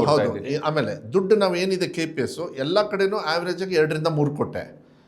Plus extra KPS Kalyana Karnataka ಭಾಗದ ದುಡ್ಡಿಂದ ಕೊಟ್ಟಿದ್ದೀವಿ. ಅದು ನಾನು ಶಿವಮೊಗ್ಗದಲ್ಲಿ ನಾನು ಮಿನಿಸ್ಟ್ರಿ ಇದ್ರೂ ಕೂಡ ನನಗೆ ಎಕ್ಸ್ಟ್ರಾ ಬರೋಲ್ಲ. ಎಕ್ಸ್ಟ್ರಾ ಟೀಚರ್ಸ್ನ ಅಲ್ಲ ಸ್ಕೂಲ್ನು ಕೊಟ್ವಿ, ಟೀಚರ್ಸ್ನ ರಿಕ್ರೂಟ್ಮೆಂಟ್ ನಾನು ಮಾಡ್ತಾ ಇದ್ದೀನಿ. ಅದನ್ನ ನಾನು ಸ್ಟೇಟಿಂದನೇ ಕೊಡ್ತಾ ಇದ್ದೀನಿ. ಇಲ್ಲಿ ನಿಮಗೆ 5 ಕೊಟ್ಟರೆ ಅವ್ರಿಗೆ 10 ಲೆಕ್ಕಕ್ಕೆ ಹೋಗ್ತಾ ಇದೆ. ನಮಗೆಲ್ಲ 5 ಬಂದರೆ ಅವ್ರಿಗೆ 10 ಲೆಕ್ಕ ಬರ್ತಾ ಇದೆ. ಸೊ ನೀವು KPS ಕೂಡ ಅವ್ರಿಗೆ ಜಾಸ್ತಿ ಯಾಕೆ ಆಯಿತು ಅಂದರೆ ನಮ್ಮ ಸರ್ಕಾರದೊಳಗೆ ಆಮೇಲೆ ಮ್ಯಾನಿಫೆಸ್ಟೋ ವೈಸ್ ಚೇರ್ಮನ್ ಆಲ್ಸೋ ನನಗೆ ಗೊತ್ತಿದೆ ಅದರದ್ದು ಜವಾಬ್ದಾರಿ ಏನು ಅಂದರೆ 2023 ಪ್ರಣಾಳಿಕೆಯ ಉಪಾಧ್ಯಕ್ಷನಲ್ಲಿ ಅದರೊಳಗೆ ತಳಗಡೆ ಇದೆ. ನಾವು ಕಲ್ಯಾಣ ಕರ್ನಾಟಕ ನಿಧಿ ಅಂತ ಮಾಡಿ ಏನು ದುಡ್ಡು ಬರುತ್ತೆ ಅದರಲ್ಲಿ ಶೇಕಡವಾರು 25% ಅಕ್ಷರಾವಿಷ್ಕಾರ ಅಂತ ಹೇಳಿ ಮಾನ್ಯ ಮುಖ್ಯಮಂತ್ರಿಗಳೇ ಅಜಯ್ ಸಿಂಗ್ ಅವರು ಅಧ್ಯಕ್ಷರಾಗಿದ್ದಾರೆ KKRDB ಬೋರ್ಡಿಗೆ. ಸೊ ನೀವೇನು 100 ರೂಪಾಯಿ ಬಂದರೆ ಅದಕ್ಕೆ 25 ರೂಪಾಯಿ ಬರೀ ಎಜುಕೇಷನಿಗೆ ನೀವು ಸ್ಪೆಂಡ್ ಮಾಡಬೇಕು, ಅದು ಸ್ಕೂಲ್ ಎಜುಕೇಷನಿಗೇ ಮಾಡಬೇಕು. ಸೊ ಇವಾಗ ಏನಾಗ್ಬಿಡ್ತು, ನಮ್ಮ ಶಿವಮೊಗ್ಗದಲ್ಲಿ ನನಗೆ 3 ಇಲ್ಲ 4 ಬಂದರೆ KPS, ಕೆಲವ್ರಿಗೆ 8, 9 ಬಂದಿದೆ ಅಲ್ಲಿ. ಸೊ ಹಾಗಾದ್ರೆ ಇನ್ಫ್ರಾಸ್ಟ್ರಕ್ಚರ್ ಕೊಟ್ಟಿಲ್ವಾ ನಾನು? ಆಮೇಲೆ ಇದೆಲ್ಲ ಒಂದು ತಿಳ್ಕೊಳ್ಬೇಕಾಗತ್ತೆ. ಇವತ್ತು ಸಸಿ ಹಾಕಿ ನಾನು ನೀರು ಬಿಟ್ಟು ಗೊಬ್ಬರ ಹಾಕಿ ಎಲ್ಲ ಬೆಳೆಸಿ ನೀವು ಫಸಲು ನೋಡೋದು 6-7 ವರ್ಷ, ನೀವು ಒಂದೇ ಸತಿಗೆ ನಾವು ಮಾಡಿ ಅಂತ. ಆಮೇಲೆ ಇಷ್ಟು 25 ವರ್ಷದಿಂದ ನೀವು ಹೊಲಸು ಮಾಡಿದ್ದೀರಿ ಅಂತ ಏನು ನಮ್ಮ ಮೇಲೆ ಹೇಳ್ತಾ ಇದ್ದೀರಿ ಸರ್ಕಾರಗಳ ಮೇಲೆ, ನಾನು ಒಪ್ಕೊಡ್ತೀನಿ ಅದನ್ನ. ಹಾಗಾದ್ರೆ ಬದಲಾವಣೆ ಮಾಡೋದಕ್ಕೂ ನನಗೆ ಅಟ್ಲೀಸ್ಟ್ 1/3 ಅದು ಟೈಮ್ ಕೊಡಿ. ನೀವು 25 ವರ್ಷ ನಾನು ಕೇಳ್ತಾ ಇಲ್ಲ, ನಾನು 25 ವರ್ಷ ಕೇಳ್ತಾ ಇಲ್ಲ. ಬಟ್ ತಪ್ಪು ಆಗೋಗಿದೆ. ತಪ್ಪು ಯಾರು ಏನು ನಾನು ಯಾರ ಮೇಲೆ ಬ್ಲೇಮ್ ಮಾಡೋದಿಲ್ಲ. ಸರ್, ಈ ಪ್ರಶ್ನೆ ಕಡೆಯಲ್ಲಿ ಕೇಳೋಣ ಅಂತಿದ್ದೆ, ಈಗಲೇ ಕೇಳ್ಬಿಡ್ತೀನಿ ಸರ್. ನೀವು ಬದಲಾವಣೆ ಬಗ್ಗೆ ಹೇಳ್ತಿದ್ದೀರಿ, ಬದಲಾವಣೆಯ ಕ್ರಮಗಳನ್ನ ವಿವರಿಸ್ತಾ ಇದ್ದೀರಿ.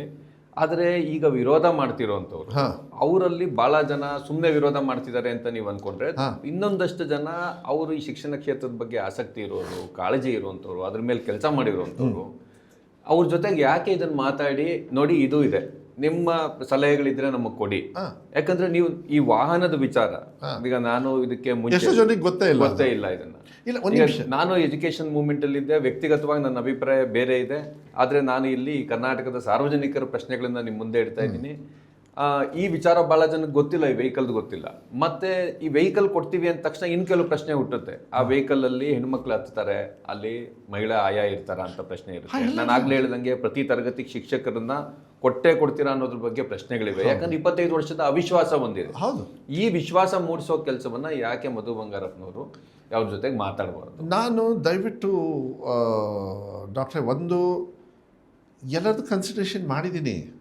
ಕೆಲವರಿಗೆ ಕಾಣಿಸ್ಲಿಲ್ಲ ಅಷ್ಟೇ. ಅದು ನೋಡೋ ರೀತಿ ನಿಮಗೆ ಬೇರೆದಿದ್ದಾಗ ಅದು ಬೇರೆ ರೀತಿ. ಆಮೇಲೆ ನಿಮ್ಮ ಬಗ್ಗೆ ಅವಿಶ್ವಾಸ ಮಾತ್ರ ಅಲ್ಲ ಸರ್, 25 ವರ್ಷದಿಂದ ಇದ್ದಿದ್ದ ಅವಿಶ್ವಾಸ. ಈಗ ನೀವು ಹೊಸ ವಿಚಾರ ಹೇಳ್ತಾ ಇದ್ದೀರಿ, ಆದ್ರೆ 25 ವರ್ಷದಿಂದ ಹೇಳಿದ್ರು ಮತ್ತೆ ನಮ್ಮ ಶಾಲೆಗಳು ಹಿಂಗೆ ಇತ್ತು, ಟೀಚರ್ಸ್ ಕೊಡ್ಲಿಲ್ಲ. ನನ್ನ ಡೋರು ಓಪನ್ನು, ಇಲ್ಲಾಂದ್ರೆ ನನ್ನದಾದ್ರೂ ಮಾತಾಡಿಸಿ, ಇಲ್ಲ ನೀವೇ ಒಂದು ವ್ಯವಸ್ಥೆ ಮಾಡಿ ಎಲ್ಲ ಕುತ್ಕೊಂಡು ಮಾತಾಡೋಣ ತಗೊಳ್ಳಿ. ಇದು 1 ನಿಮಿಷ. ಮಕ್ಕಳು ಯಾರು? ಈ ರಾಜ್ಯದ ಮಕ್ಕಳು, ಸಂಪತ್ತದು ಮತ್ತು ಈ ಮುಂದಿನ ಭವಿಷ್ಯ ನಾವು ಈ ಭಾಷಣದೊಳಗಲ್ಲ, ನಾವು ಮಾಡ್ಬೇಕು. ಅದನ್ನ ಮಾಡಿ ನೆನ್ಪಿಡ್ಕೊಳ್ಬೇಕು. ಗೋವಿಂದಗೌಡರನ್ನ ನೆನ್ಪಿಟ್ಕೊಳ್ತೀರಪ್ಪ, ಯಾಕೆ ಅವತ್ತಿನ ಸಿಸ್ಟಮನ್ನು ಅವತ್ತು ಕ್ರಿಯೇಟ್ ಮಾಡ್ತಾರೆ. ಅವತ್ತಿನ ಸಿಸ್ಟಮಿಗೆ ಯಾವಾಗ ಎಜುಕೇಷನ್ ಡಿಪಾರ್ಟ್ಮೆಂಟ್ ಏನು ನನ್ನ ಪ್ರಕಾರ ಏನು ಒಂದು 500 ಕೋಟಿನೇನೋ 1000 ಕೋಟಿನೂ ಇತ್ತೋ ಏನೋ ಗೊತ್ತಿಲ್ಲ ನನಗೆ. ನಾನು 45,000 ಕೋಟಿ ಖರ್ಚು ಮಾಡ್ತಾ ಇದ್ದೀನಿ ಇವಾಗ. ಹೊರಗಡೆ ಇನ್ವೆಸ್ಟರ್ಸು ಕೂಡ ಫ್ರೀಯಾಗಿ ದುಡ್ಡು ಕೊಡ್ತಾ ಇದ್ದಾರೆ. 45,000 ಕೋಟಿ ನೀವು ಹೇಳ್ತಿದ್ದೀರಿ ಸರ್, ನಮ್ಮ ಟ್ಯಾಕ್ಸ್ ಪೇಯರ್ಸ್ ದುಡ್ಡಲ್ಲಿ ಇದು ಮಾಡ್ತಿದ್ದೀವಿ ಅಂತ. ಆದರೆ ಇಲ್ಲಿ 2 ನನ್ನ ಹತ್ರ ನಿಮ್ಮ ಇಲಾಖೆಯ ಆದೇಶ ಇದೆ.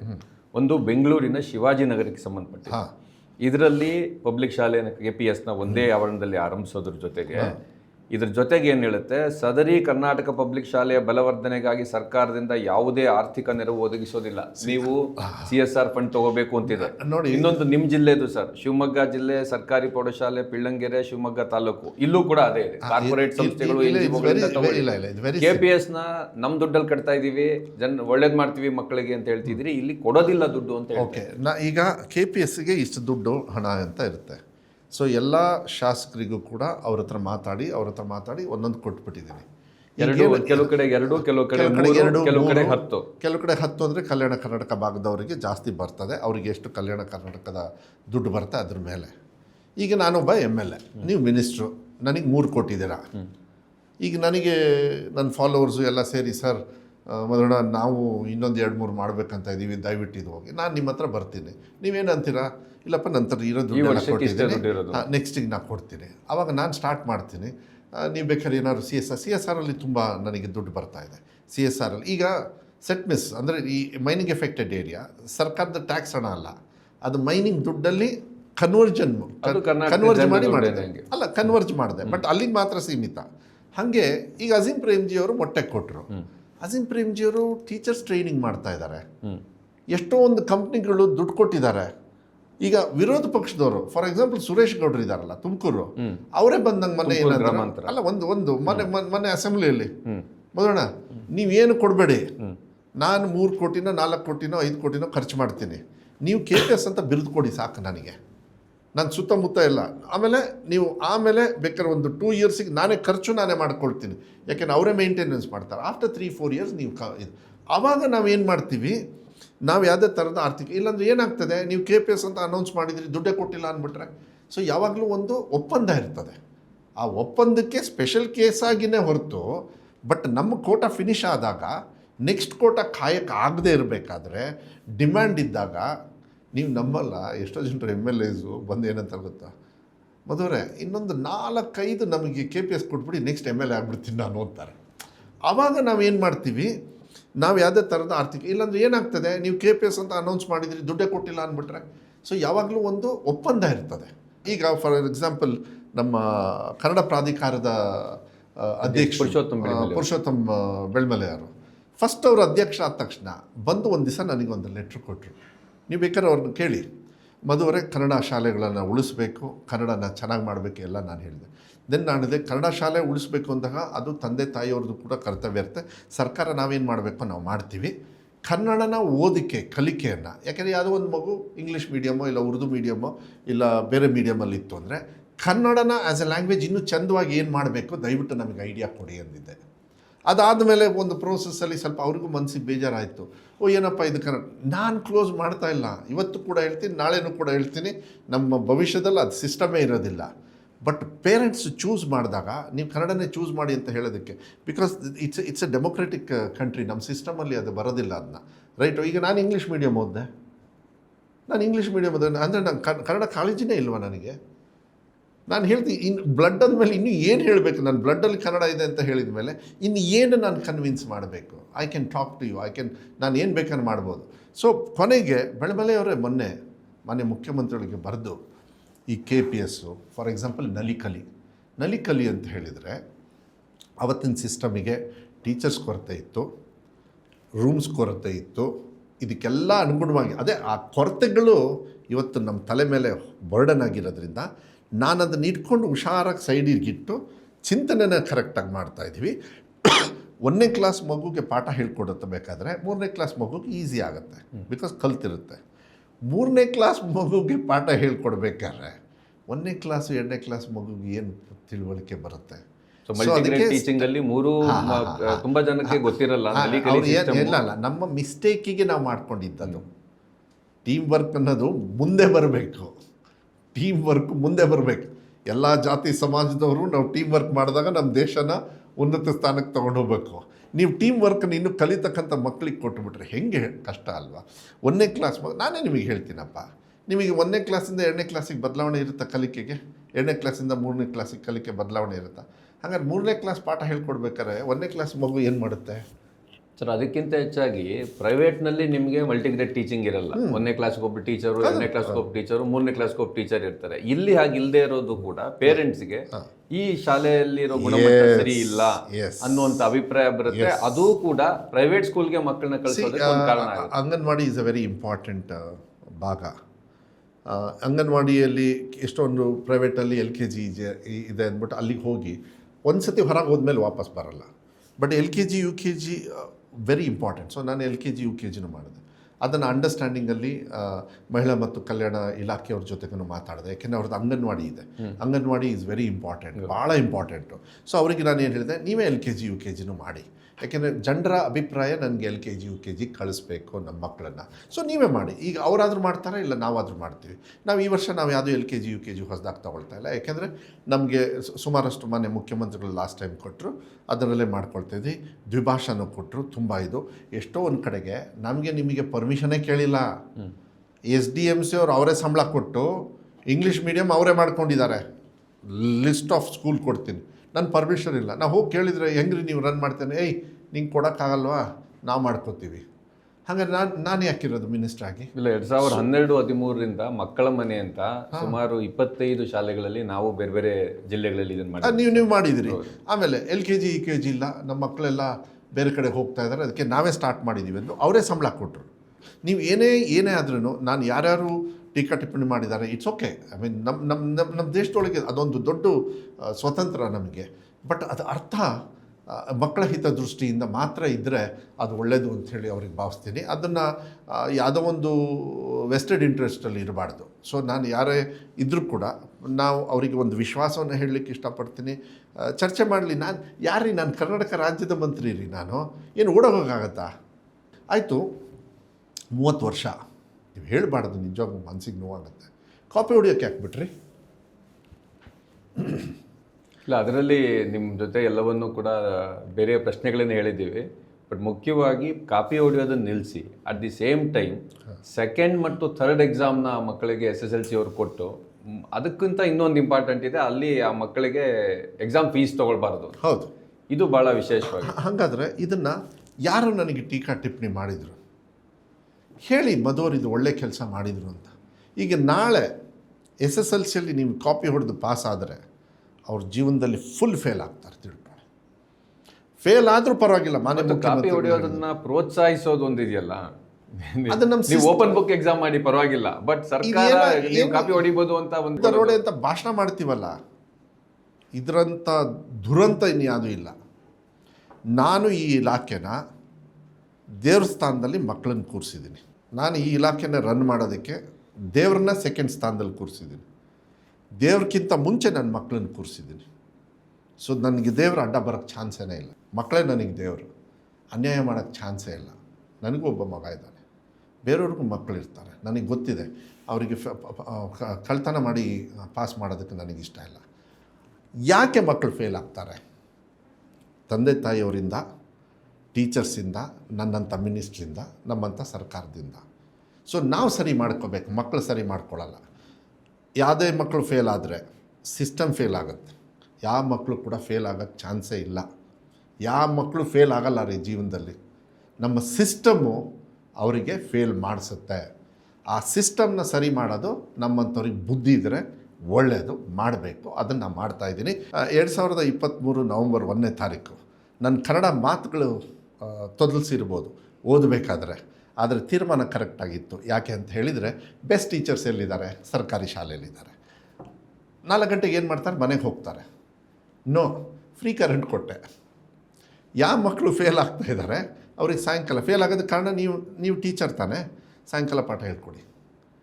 ಸರ್ ಕರೆಂಟ್ ಇಲ್ಲ ಸರ್ ನಮ್ಮ ಕಡೆಗೆ, ಯಾಕೆಂದರೆ ಕರೆಂಟ್ ಆಫ್ ಮಾಡಿಬಿಡ್ತಾರೆ. SDMC ಅವ್ರು ಕಟ್ಟಬೇಕಾಗಿತ್ತು ಕರೆಂಟ್ ಬಿಲ್ಲು, ಈಗಿಲ್ಲ, ಸರ್ಕಾರನೇ ಕಟ್ತದೆ, ಮನ್ನಾ ಮಾಡಿಬಿಟ್ಟಿದ್ದೀವಿ. ಸೊ ಆ ಟೀಚರು ವಾರದಲ್ಲಿ ಒಂದು ಸತಿ ಆ ಮಗು ಚೆನ್ನಾಗಿ ಓದ್ತಾ ಇಲ್ಲ, ಈ ಮಗು 60% ತೊಗೊಂಡಿದೆ, 80% ತೊಗೊಳ್ಳಿ. ಈ ಥರ ವ್ಯವಸ್ಥೆ ಮಾಡಿ ಸಾಯಂಕಾಲ ಸ್ಪೆಷಲ್ ಕ್ಲಾಸಸ್ ತೊಗೊಳ್ತೀವಿ.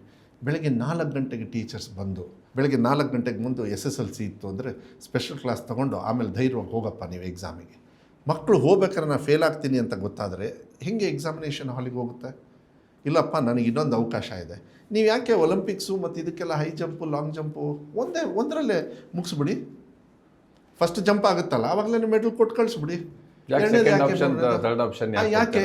ಬಿಕಾಸ್ ಯಾವಾಗಲೂ ಅಷ್ಟೇ, ನೀವು ಆ್ಯಾವ್ರೇಜ್ ನೋಡಿ, ಫಸ್ಟು ಸೆಕೆಂಡು ಥರ್ಡ್ ಇದೆಯಲ್ಲ, third is the highest achieved result of an individual. ಹಂಗಂದ ತಕ್ಷಣ ಇದು ಕೂಡ ಫಿಸಿಕಲ್ಗಂತ ನೋ, ಇದು ಕೂಡ ಅದೇ ಬರ್ತದೆ. ಇವತ್ತು ಏನೋ ನಂಗೆ ಹುಷಾರಿಲ್ಲ, ನಾನು ಫೇಲ್ ಆಗಿರ್ಬೋದು, ಇಲ್ಲ ಮಾರ್ಕ್ಸ್ ಕಮ್ಮಿ ಇರ್ಬೋದು. 49 ತೊಗೊಂಡ್ಬಿಟ್ಟಿದ್ದೀನಿ ನಾನು. ಕ್ವಾಲಿಫೈಯಿಂಗ್ ಎಷ್ಟು ನಿಮಗೆ?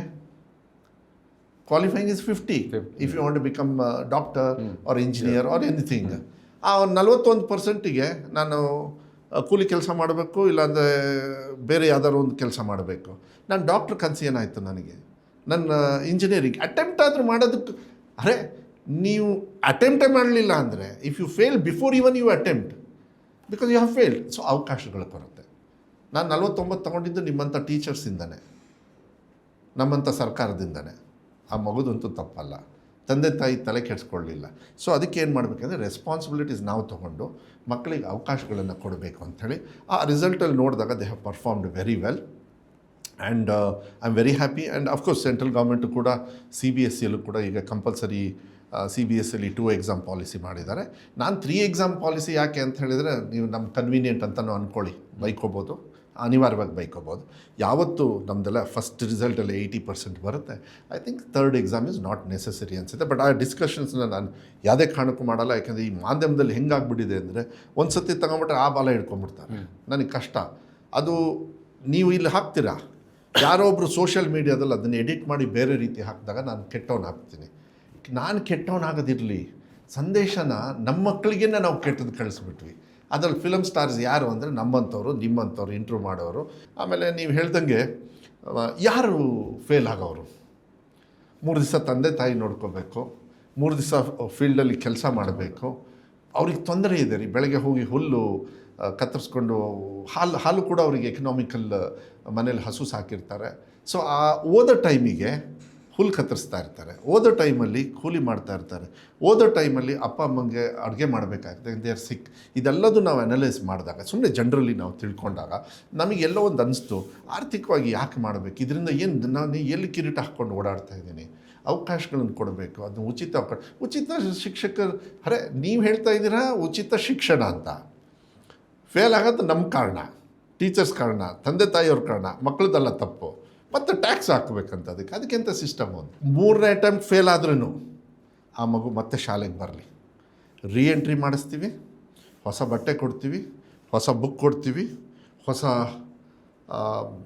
ಕಂಪ್ಲೀಟ್ ನಾವು ಸಿಸ್ಟಮ್ನ ವ್ಯವಸ್ಥೆನ ಕೊಡ್ತೀವಿ. ಹೊಸ ಶೂಸು, ಸಾಕ್ಸು, ಊಟ, ಹಾಲು, ರಾಗಿ ಮಾಲ್ಟು ಎಲ್ಲ ಕೊಡ್ತೀವಿ. ಬನ್ನಿ, ನೀವು ಪಾಸ್ ಆಗೋವರೆಗೂ ನಿಮಗೆ ನಮ್ಮ ಕರ್ತವ್ಯನ ನಾವು ಎಕ್ಸಿಕ್ಯೂಟ್ ಮಾಡ್ತೀವಿ, ಅವಕಾಶ ಕೊಡಿ. ತಪ್ಪುಗಳು ನಮ್ದು ಆಗಿದೆ, ತಪ್ಪುಗಳನ್ನು ಸರಿ ಮಾಡ್ತಕ್ಕಂಥ ವ್ಯವಸ್ಥೆಯಲ್ಲಿದ್ದೀವಿ, ದಯವಿಟ್ಟು ನಮಗೆ ಕ್ಷಮಿಸಿ ಅಂತ ಹೇಳಬೇಕು. 25 ವರ್ಷದ ಸಮಸ್ಯೆನ ನಾನು ಹೇಳಿದೆ, ನಮ್ಮ ಸಿಸ್ಟಮಿಗೆ ಸಾರಿ ಬಟ್ ವಿಶ್ವಾಸ ಇಟ್ಕೊಳ್ಳಿ, ನಮ್ಮನ್ನು ವಿರೋಧ ಮಾಡೋಕ್ಕೆ ಹೋಗಬೇಡಿ. ಬನ್ನಿ, ನಿಮಗೆ ಇದು ನಿಮ್ಮ ರೈಟ್ಸು.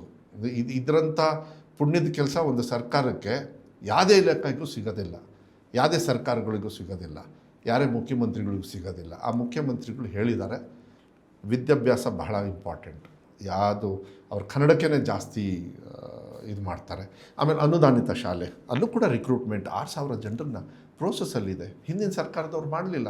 ನಾನು ಏನಾದ್ರು ಚಾಲೆಂಜ್ ತೊಗೋಬೇಕಂದ್ರೆ ನೀವು ಎಷ್ಟು ಮಾಡಿದ್ರಿ ಅಂತ ಬರಬೇಕಾಗತ್ತೆ. ಅದು ವಿಧಾನಸೌಧದಲ್ಲಿ ಹೊರಗಡೆಗೆ ನಾನು ಆನ್ಸರ್ ಮಾಡ್ತೀನಿ. ನಾನು ಇಲ್ಲಿ ಬಂದು ನಿಮ್ಮ ಹತ್ರ ಕೂತ್ಕೊಂಡು ಮಾತಾಡ್ತಾ ಇರೋದು, ನಿಮ್ಮ ಹತ್ರ ಪ್ರಶ್ನೆ ತಗೊಳ್ತಾ ಇರೋದು ಬೇರೆಯವ್ರಿಗೆ ಬೈಯೋಕ್ಕಲ್ಲ.